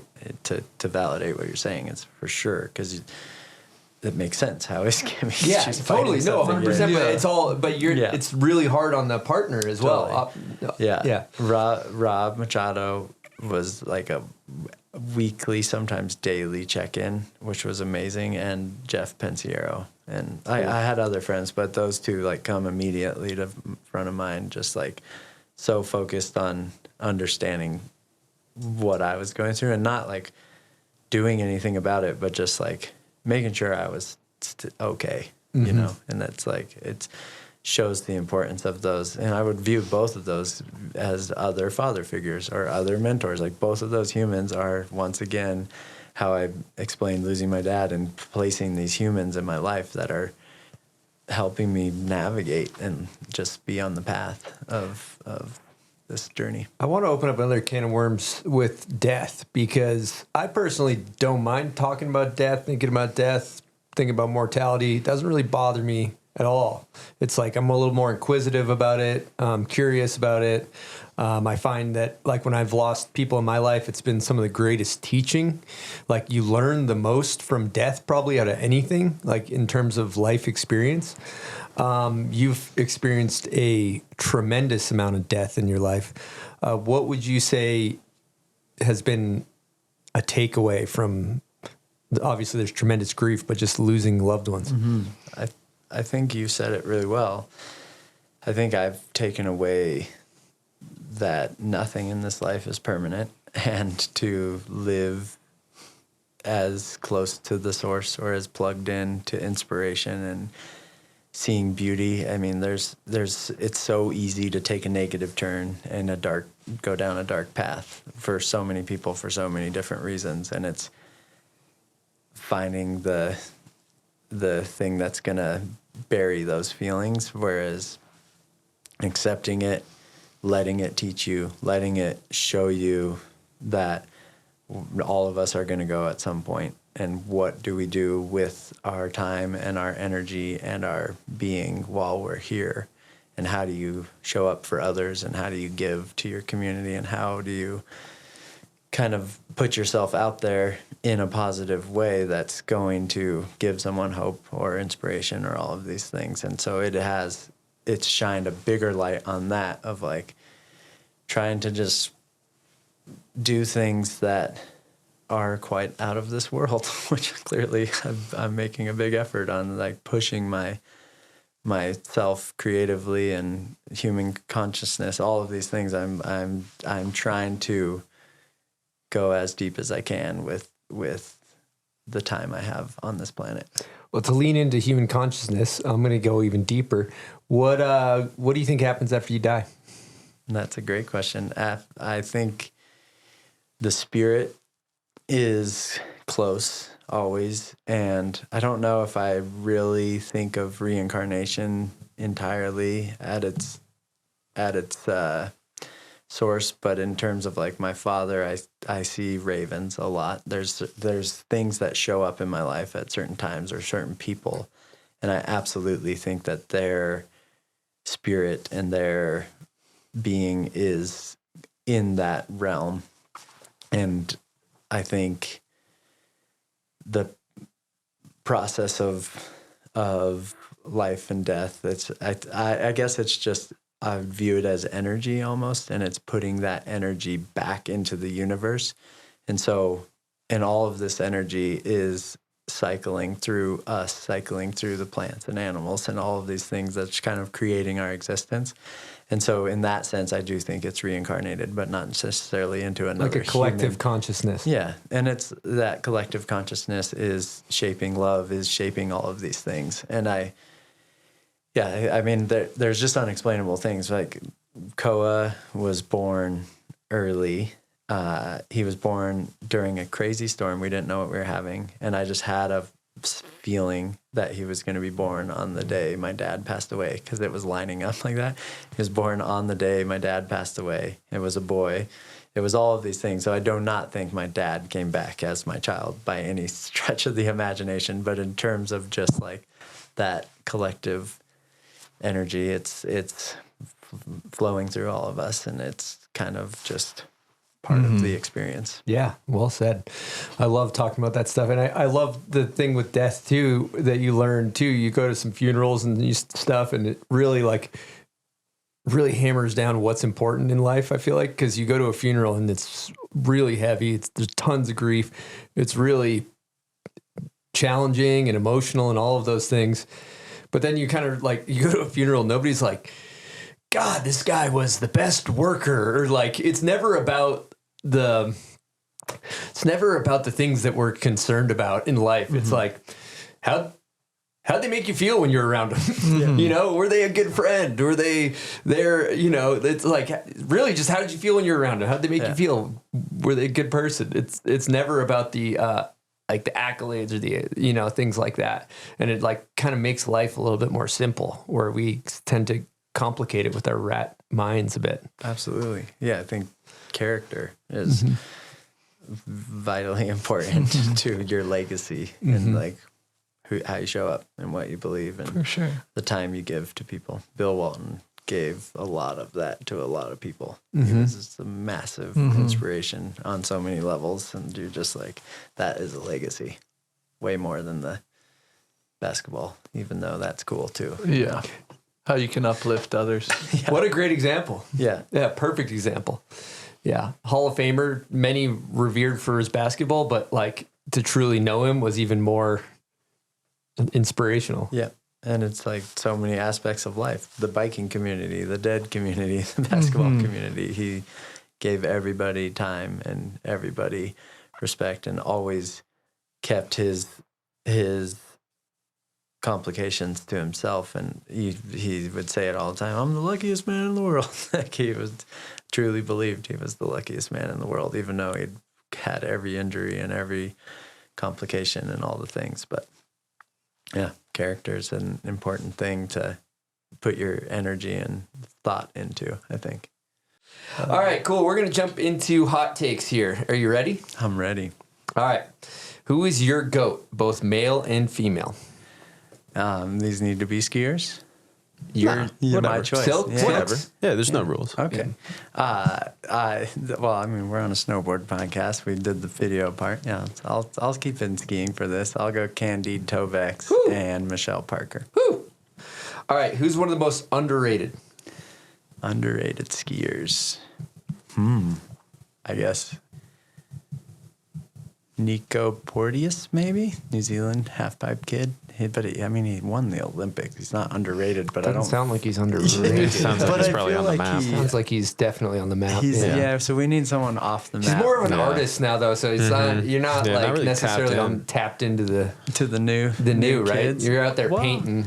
I try to still. I love skiing, and my whole goal with all these things is to like preserve what it is and the effort I've put into it. You know, it's why I keep including skiing in all my projects and stuff. But yeah, I guess if you win the Olympics, this was when did he won pipe? That's not underrated, but I don't feel like I see enough of him. All right, out there. we can stick with that. All right, this is a big question: steel or powder? Powder. I hate when people get that one wrong. It's always unfortunate. All right, who has your favorite style ever? Favorite style ever? It would have been Pep Fugis was the most like changed how I saw skiing. Heaviest trick you've ever witnessed in person? Wanted to go with something in Alaska, but I'm not sure. I think yourself riding Cheddy Spines? No, it's not. It's not at all. It's like I'm trying to think of well, not even remotely close. Be dreaming about Cheddy Spines. You're gonna join Yills and Blatt and Berg, all of them. It's a thing. It's really a thing. I screwed up with that one. Heaviest trick in person? I should have done some homework. I sent you these before. You did. It was a very long text, and I was mid, like... So you didn't read it? Rubbing elbows. You didn't push through the do not disturb wall. Didn't break that threshold. I should know. I mean, a really sick trick that stuck with me is Travis Rice did a cab 9 nose grab on that same wind lip on the GoPro shoot. First tracks. That was, like, unbelievable. And then he went straight back to a double backflip. He was who first popped in my mind. I was trying to go skiing, and so that's why I stopped. But that's I could okay. go. It's acceptable. Let's go back to Cont'd. Actually, he did a 5 over a hip in that first super park. That was mind blowing to me. Actually. Was that making his video part too? I'm sure it went. That was viral. I remember seeing that back in the day. Like that's how he came on the map. Yeah, he aired over the hip. Over the hip in like this is the same year when I was 14 when I got sponsored. There was a hip and everyone was doing their thing at Mammoth, and then all of a sudden, unknown French man comes flying and goes over. Does a 5, not just hits over, but he's like does this huge cork 5, and there we go. And then a close second is obviously Cheddy Spines. So we're gonna keep moving. Who has your favorite method? Oh, thank you, Nicholas Mueller. Good one. Who's got your favorite turn? Favorite turn. Brian Fox has got a good one. You can do ski turn too. Okay, ski turn, Eric Pollard. Hell yeah. Good answers. What's your favorite video ever made? Brian's gonna be so pumped. Turn. It was all. I should have went with Griff. I love your turn too. You got a great. I appreciate turn. it. Griff's like, please Uncle Bry's got save me. a good turn. Uncle Bry's got a good one. Bry's got a good pow turn. Oh yeah. I'll take Griff over Bry though. Yeah. That's fair. It's Toey. I'm honored. You're Toey. Come on. That's fair. Favorite movie? I'm gonna go. A real impactful one was 91 Words for Snow. Benedict. That one was great. Kind of changed. What about ski? Ski. That's also a great question because I really love Pollard's vision. So, and it feels weird to be in the film is why I'm trying to avoid. But Idea was ahead of its time. I love those. That was cool. I watched those. It's kind of crazy. I'm going to derail for a quick second, but like before, like Twin Tips and it seems like Poor Boys and stuff, like there weren't really dope ski videos. Like it was like more Warren Miller and stuff. Yeah, right? I mean TGR existed. Oh yeah, That TGR. was, Yeah, like, true. Yeah. Jeremy's whole thing with his brothers, but they rode like what I was talking about earlier. They went straight, fast, big cliff. It was like, meh, not for me. Yeah. And so the things that I'm trying to think of what like changed my perspective on the things, and it would be the standards and the robot foods and those things, and then as I gave you kudos before, like saw what snowboarding was influencing and adapted and took and borrowed. And I could give you favorite surf movies too that inspired me. But anyways, The TGRs were maybe like predictable. Yeah, they in were. a way. They were super It doesn't like predictable. discredit them, but yeah. They were just not my cup of tea. Totally. Best place to ski. Call it BC. You ever as a whole, BC is pretty good, but I love Mammoth. I choose to live there forever. I'm gonna add one right now. What's your best trick on a snowboard? Oh, I once snowboarding got so popular amongst skiers, I just hung it up. I didn't like how all the skiers were so obsessed. And it's pretty fun to watch Sean Pettit though. He's good. Well, but let's talk about. Do you ever do back 3, back 5, front 3? What do we get up to? I can do all the fives. All 4 5s. He's Come got on it. now. Come on You now. might have to get him out to the Bomb Hole Cup. Yeah. We do. yeah. We actually at Bomb Hole Cup we allow skiers. You just got to ride a snowboard, and we have a class, and it's called Skiers on Boards. So you come race. What's the deal? Is it okay if I mount 2 snowboards with ski bindings? You could do that, I think. Technically, nobody's ever asked us to see that. Yeah. But you can ride a snowboard too. Yeah, that would be riding 2 snowboards. Yeah. I recently rode with Quinn Wolferman. He swapped his skis for a snowboard, and he was pretty good. Dude, I was all very so good. impressed. I was like, damn. Like he's an up and coming ripper. There's so many of those kids. Colby Stevenson. There's like Utah has a lot of them. Yeah. Dude, I don't know. Henrik Harlow went snowboarding. He just did a back 10 double cork years ago. Like he just posted a video and he grabbed like Newt, like nose Newt. Hell yeah. But like full back 10, no problem. I was just like, these guys are There's insane. another skier, Burke. I'll screw up the last name. That's like next level. Oh, wow. snowboarding. I think he did a triple and stuff. I saw some stuff floating around. Sammy Instagram. Carlson's pretty nasty too. Yeah. Okay. Favorite ski graphic ever? Oh boy, I make graphics for a living, kind of for skiing. I'll give it to Pollard because he's a great artist too. I don't know which one. But What brand was that? he was online. Line. before, Okay. yeah. Nice. And I clearly love creating art, and I'm happy with the art I create. So trying not to say, but I love atomic skis, and I love being able to make art on them. So They look good. I see them every year. I'm like, oh yeah. thanks. Thank you. Who's the most talented skier you've ever seen in person? Candide. What's your least favorite trick on skis? Kind of the old school ones when they try to, like when they spread their legs too much or do the screaming Siemens and stuff. They're like trying to make an old thing look cool, and I just am not that into it, I guess. People are bringing those back? Yeah, they like do like a screaming Siemens, but then grab, and which is hard, scary. I would never do it. It's like impressive, but I don't know if it's necessary. Here's my hot take. I feel like I see a lot of just crossing and maybe not like a grab. Yeah. But then it seems like it's the grab, but it's just like the hand seems like it's there. Yeah, I know you have a pole in your hand. That's no. There always needs to be a grab. You go And 2 fingers on? I'm a mitten guy. I'm always cold. So okay. I always go. Do you full just hand. let it dangle and then grab? I don't know how this works. Just hold it in your thumb. And Okay. grab. But I've missed many grabs that have unfortunately made videos. But I tried. That's not good. You should always But get a if the grab. angle might help you out, or you can't see that Sometimes, much. yeah. I got another hot take. Screaming Seaman, best trick name of all time. Are you kidding me? What are you gonna call us? Screaming Seaman. They're like, yep, that's it. Yeah. Fair. So whoever we gotta get to the bottom. We should do some journalism. Who named that? 'Cause they nailed it. Here's a question: is Koa ski or snowboard? He's just making the switch to snowboarding pretty extensively, which I'm all down. As long as they want to be out there. The biggest the hardest thing with kids, in my mind, is to not push them out of it, but push them into it.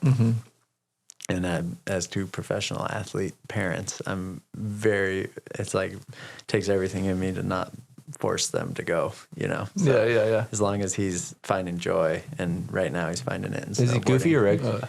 He's regs. Damn. I know. Was Kimmy disappointed? She might be a little bit. Are you goofy or regs? I'm regs. But still, okay. we're surfing together, me and my boy. Oh, yeah. Kimmy surfs too, but she's not as obsessed. She's happy laying on the beach. All right, this is a question we just recently started asking. If you were to buy a pair of skis that isn't your ski sponsor, we know you're with Atomic, what would you buy? I would try one of these brands that I don't know the name, but people are making like handmade skis. It would be fun to try some of these like real intentional one-off shapes that are, I don't know the brand, but I would True try media training doesn't say the brand name. Let's get Smart. himself in trouble. The sponsors. That's My we've question. seen that before. I've been seeing skis with swallowtails. Oh, Did you really think that works? Good question. I haven't tried it. I kind of feel like it's a hard push, but something I did that I still haven't skied is I had Machado shape me something that will work in the snow as just like trying to figure out his understanding of hydrodynamics and gliding on water, and we're gliding on frozen water. I have something that it's not necessarily a swallowtail, but it's a flat tail with a big tip, and I've had it for sitting in my garage for almost 5 years, and I need to go visit Jeff and like do a bald face trip where I can like lap with it, and I just haven't made the time. So it's a ski? It's a pow surf? It's a ski, yeah, but I had him throw plates inside the foam so I can drill bindings into it. Oh, wow. Yeah. And so just to try some different concepts for Atomic, but I've been so distracted with life and projects and things that it's kind of fallen on the back burner for a few years. That sounds cool. Yep. Okay, dream sponsor. Anything in the world, doesn't have to be related to skiing at all. What do you got? Let's go with Host Defense. Oh, there we go. Free mushrooms. Free mushrooms. Oh, the mushrooms. Yeah. Hell yeah. You probably manifest that. It's probably going to be on the team in about 3 weeks. Yeah. Pull it in. Oh, Host Defense helmet. That'd be pretty sick. Just mushrooms all over it. Oh, it would hit. All right, if you go heliboarding, 3 people, good time. So he's going in the bird with you. Kimmy, Koa, and Zeppelin. Easy Little answer. family trip. Love that. Last question, worst trend. What do you got?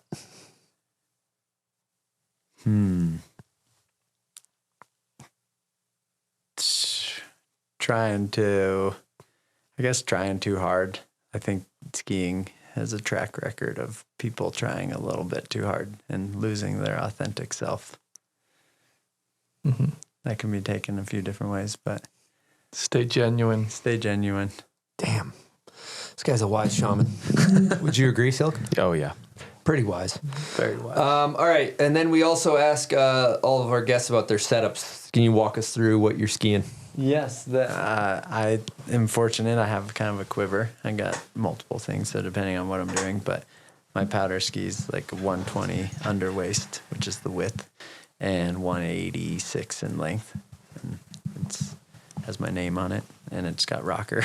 You mount it centered? I don't mount center. There's a factory line, which is like 3 centimeters behind the center of the ski, or a little bit more now. We've moved it back slightly because we've changed the wood cores and some of the internal things, which changed the flex pattern. So I just have been playing with binding placement, which... So you go backwards. I go back from center. So you float a little better. Yeah. Can we talk about the We got to talk about this. We got a skeleton in the closet. As snowboarders, it does seem like I'm so confused when I look at that. There's no inserts.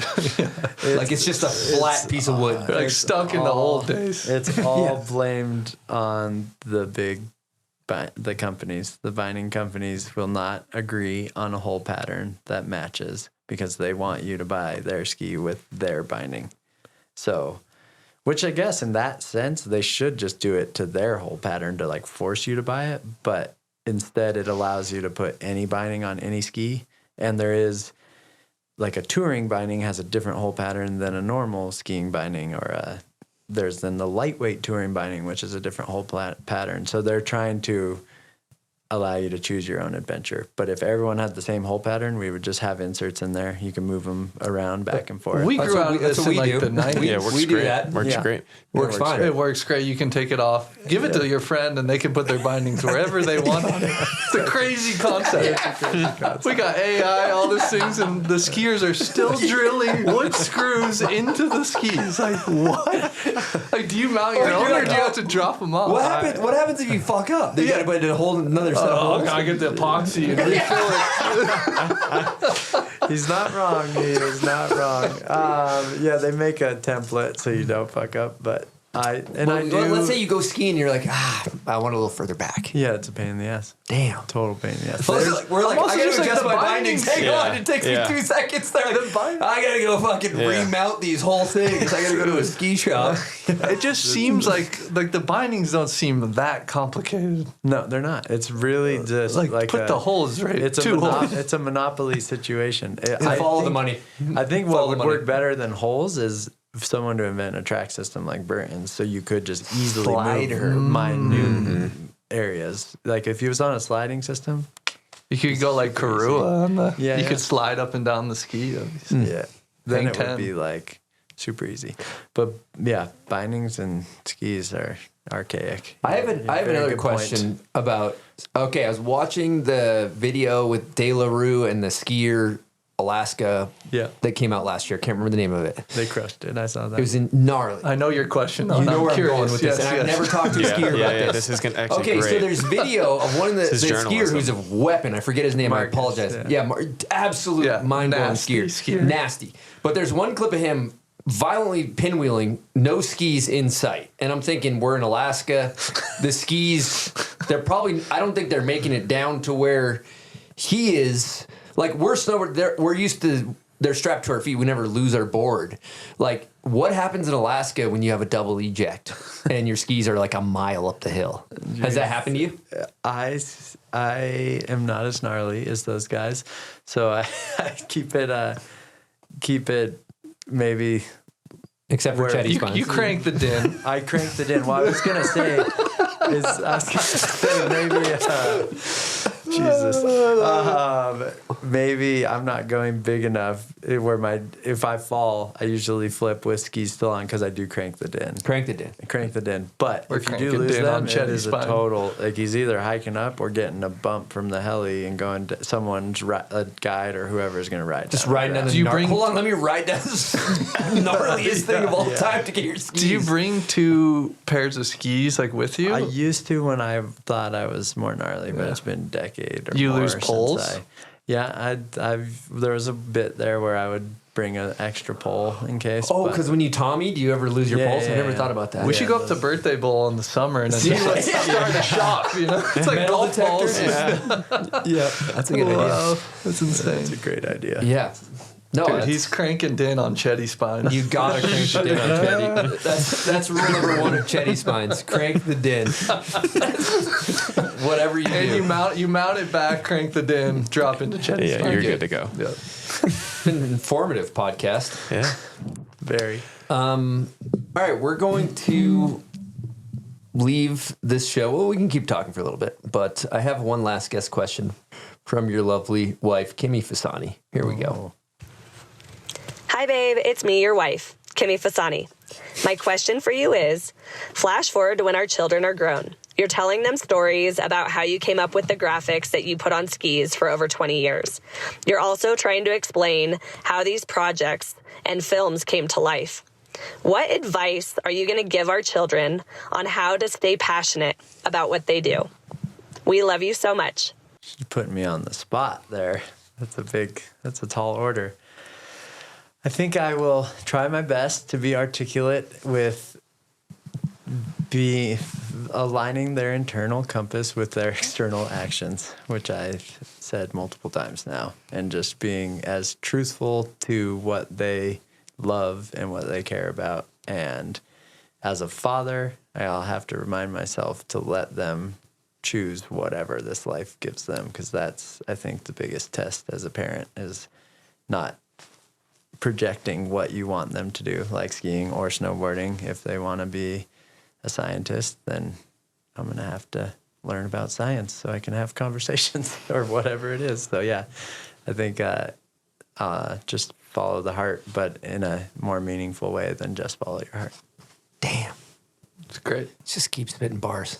Yeah, nailed it. Just keep spitting bars.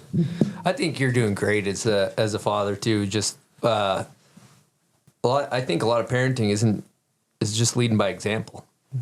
You're doing a great job with that. Thank you very much. It's cool. I was talking to my wife and I was telling her, to be honest with you, Chris, I was like, I know Kimmy better than I know you. And I kind of knew you as like pro skier, artist, Kimmy's husband.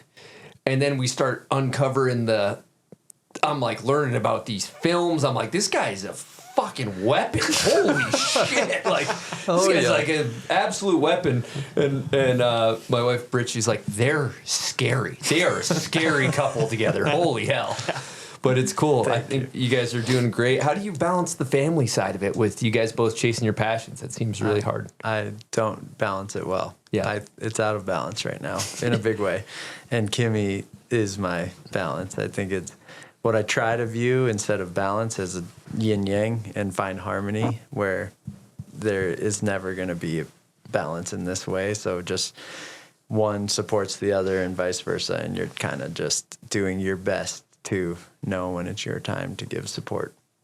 Cool. And it's that time. I need to let her fly a little bit. Yeah, 100%. All right, you've done a lot of wild stuff in your life. We're talking Cheddy Spines for one. I mean, we're going to start at the top. That's the pinnacle. I hope you never actually see what I did on them. It wasn't that impressive. It was just going skiing. Art, we're talking these insane projects that you brought to life. Like, you've done a lot of things in these lifetimes, even from your old video parts to now to making art for skis to the longest best-selling freestyle. We didn't even talk about how it's the best-selling freestyle ski, right? Of pretty much of all time, right? It is.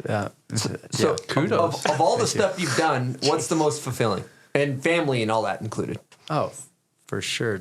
Having children is the most fulfilling. It's the biggest exposing of my flaws as a human, for sure. It's allowed me to work through traumas, my father, all these things that I would have never otherwise addressed. Because same with going on the hero's journey. I don't think I was happy with who I was, my character, how I treated people, how I showed up in the world. But kids just strip any and all of that away and make you deal in a big way with your patience and frustrations and all of the stuff. So they have given me the most growth. And I mean, without Kimmy, kids wouldn't exist. So she's right there with them in terms of keeping me as an honest human. So better than Cheddy Spines. Much. Okay, just make sure. Okay. Yeah. They're little baby Yodas, aren't they? Yeah. The kids are just little really baby are. Yodas. It's They incredible. really are. Good stuff. Well, I had a great show. Did you have fun? I had so much fun. Yeah? He's one of my favorite humans, so Thank you. it's always fun getting to hang with Chris. Appreciate you. Yeah. Even though he picked Brian for turn over you. Hey, he's got a good turn. Can't deny it. That was his most. You got to shout out Unk, you know? Yeah, you gotta give him some love. that's gonna be big for Brian. Oh, yeah, He's yeah. gonna be. That's gonna be big. You know what we also didn't do on this show? I love making fun of vans, and you have a Sprinter van, Yes, and I do. it seems awesome for you.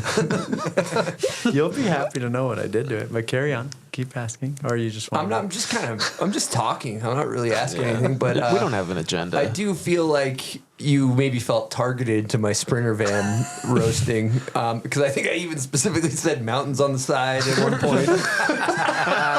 Get a Sprinter van with mountains on the side, which could be.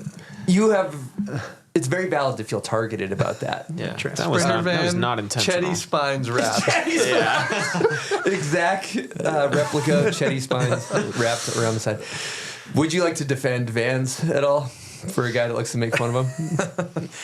Defend, not necessary. I think everyone deserves their perspective, and you got a great one. Thanks. Yeah. They're pretty awesome. They are awesome. I like it, but I have removed the bed completely out and turned it into a production vehicle. I had to fit 30 generators in there and a shit ton of lights, and I use it to deliver art because I paint large canvases too. So it's been more utility vehicle lately because I essentially have a family of 4. I built it when I was solo, well, me and Kimmy. And it's not conducive for sleeping 4 people, so I just kind of went backwards and made it more useful for the other part of my life. So our camping has suffered because of that. It's full circle. Was It's utility van, home, utilitarian. back to utility van. Yeah. So this makes it great still. Incredible. Mountain still on the side? Oh, yeah. Oh, hell yeah. Love that. I love that. No, yours is cool. It actually is cool. What if we got you one with like a big old kink rail wrapped around the side? You know, my theory's been on the van. It's just because you see so many of them and you see they're freaking $100,000 rolling down the road and everything else. And, so is a truck, though. With the snowmobile on the deck, it's the same. At this it's point, not the same. Trucks are like pricey. $70K. Yeah, or you're buying a 3,500. Yeah, with a sled deck. I'm not a big truck knowledge guy, but they seem expensive. Yeah, well then I'm gonna go back. That's too good of a point. You gotta stay back. It's devastating my case. It's devastating my case. I'm gonna refuse to hear that. Gotcha moment there. I'm gonna refuse to hear that, and I'm gonna continue with my point of if you want to kill it with the van, you build it out so you got your adventure van and it's like real nice on the inside. You got a bed, and then you put some like plumbing pipes on the top and like strap them down, and then you put like Bill's Plumbing on the side, and then you just cruise around and you don't look like one of the like adventure granola eater. Or you get a Honda Element, the toaster. Okay, here we go. Which is elite. That's option B. I love seeing the orange toaster blow up. That thing is elite. Yeah, you can't hide in that. Can't hide. I feel it's bad in California when I pull up to the surf spot. Orange toaster? Element, Utah plates. Oof, yeah. Not a lot of respect. I think they honestly feel so bad for me that I just don't get any hate. Yeah. They're like, oh, this guy's not a threat. Yeah. He's not catching anything. Toaster's great. You got the pop up on the ceiling. Mm-hmm. Yeah, it's a little bit of a mission. You got to climb to get in there. It's like a little V1 to get in. Yeah. You can hose that thing out too, right? Like you can, but I don't know. Or maybe rust the bottom. All right. Yeah. So Honda Element. Big fan. It's great. Low clearance, but big fan. Anything else we should talk about, Chris? I mean, there's probably 7 million other topics we have. I'm grateful. Thank you for having me on. This was very enjoyable. Yeah. Favorite food spot in Mammoth is my quick question. Hot take. I have a new friend. His name's Dave. And he opened a food truck. He was like part of the poker tournament in Vegas for a long time and had a really successful food truck of kind of the whole keto-y vibe, grass-fed, grass-finished, but he has fish tacos and rice bowls and things. And he just closed the truck down and he opened in Snow Creek Athletic Club. And it's just such quality food, and he's such a good human, and his like kids are running around. His little kid Malachi is Koa's age and like brings you your plate and stuff, and it's just good local family vibe and good food. What's it called? Dave's, or All American Dave's. Wow, great name. Yeah, great All American Dave's. And yeah, it's tasty. Have you ever been to Natty Grocers by any chance? I have. Yeah, Griff's a big fan. We bumped into each other at Lassen's. We sure did. Also love that place. Random, very random. I was passing through. Health food store alumni, really. We Hall of Famers, you could say. He's never led me astray on the food. Yeah. Sweet potato burritos. You still cooking those? Oh, yeah. Oh, those things hit different. Oh, yeah. I forgot I made you those ones. Yeah, I still make those. Okay. Yeah. I was like, this is Griff's recipe right here. What's the fucking... They're cheap, too. What's the spread that you got to put on it? Bitchin'? Yeah, bitchin'. Oh, yeah. I haven't had that in a minute. So I should buy it's some. different. Yeah, You guys should get sponsored by Bitchin'. Yeah, They're down for sure. 100%. Shout out. Rake them over the coals. See if we can get them. Big deal. All right, it's been a freaking good show. So, do you have a favorite part of the show? Yeah, probably Cheddy Spines. Cheddy Spines? Yeah, it's a pretty beast. I'm gonna wrap my van in the Cheddy Spines. Cheddy Spines yeah. painting. I can help with that. Have you done any snowboard art ever? Does Atomic make snowboards? No, they don't. They used anymore. to. They used to. Okay. Yeah. I did. Have I? So I'm aging myself here. There was a chat with Jeremy at one point for Jones stuff that no, I've kind of stayed in the lane of skis. Keeping it true. Would you be open to it?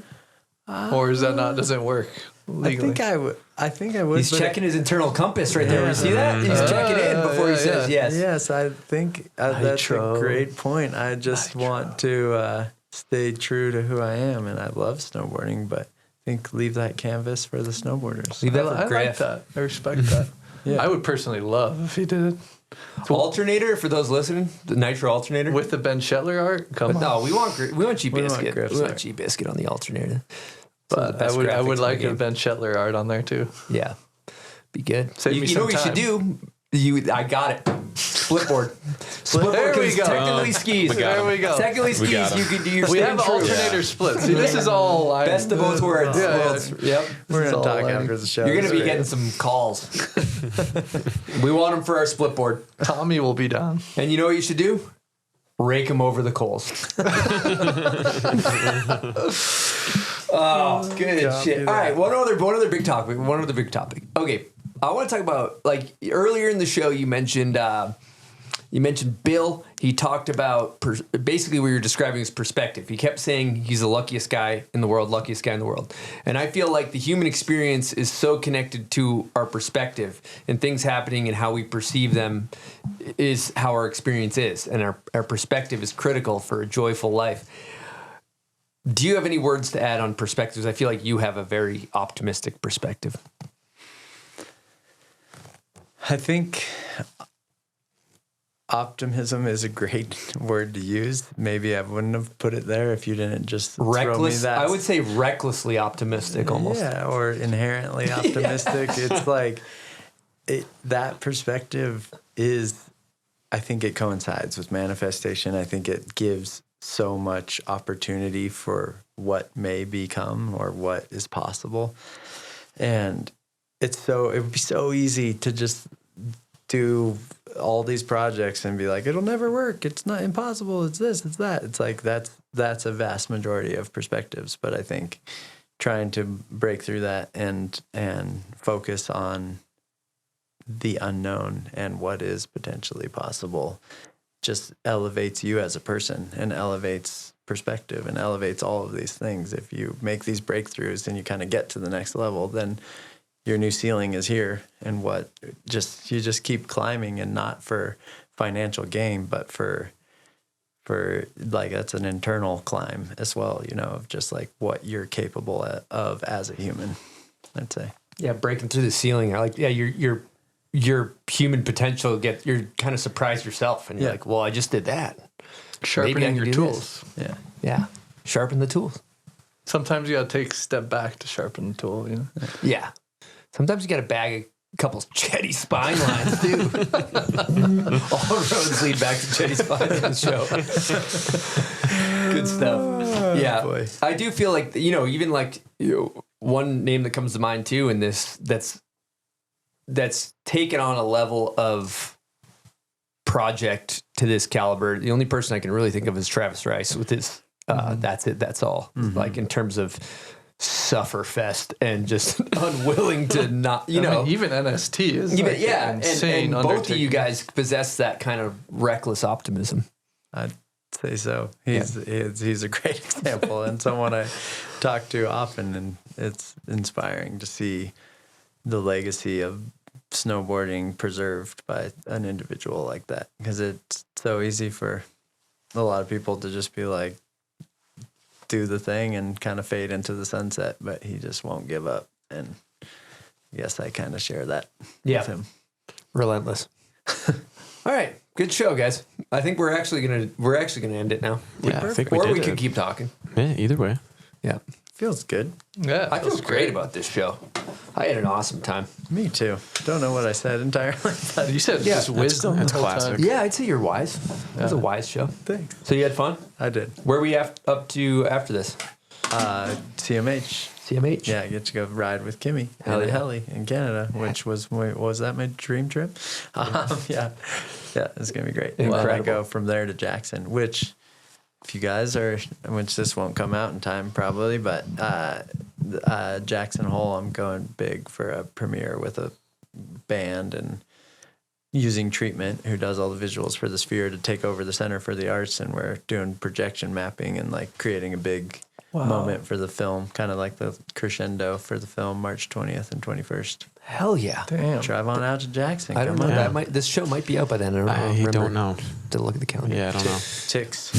Ticks available for you if you want. Cool. Incredible. Yeah. Well, it's been a journey, this show. I think we're gonna do it. The last part of the show, Silk, you know what we're doing here. The sign off. I think it's time for. Who are we picking? Who's taking us out? You're pointing at Griff. You want Griff to do it? I think Griff should do it. I'm taking us out? Yeah, do a sign off. Do like a really pro sign off. Yeah. Like, do a really good job. Don't Do a really good job for us. nail it. Thanks. All right. Thank you, listeners. It's been an honor. I hope you learned some wisdom as I did from Mr. Benchetler.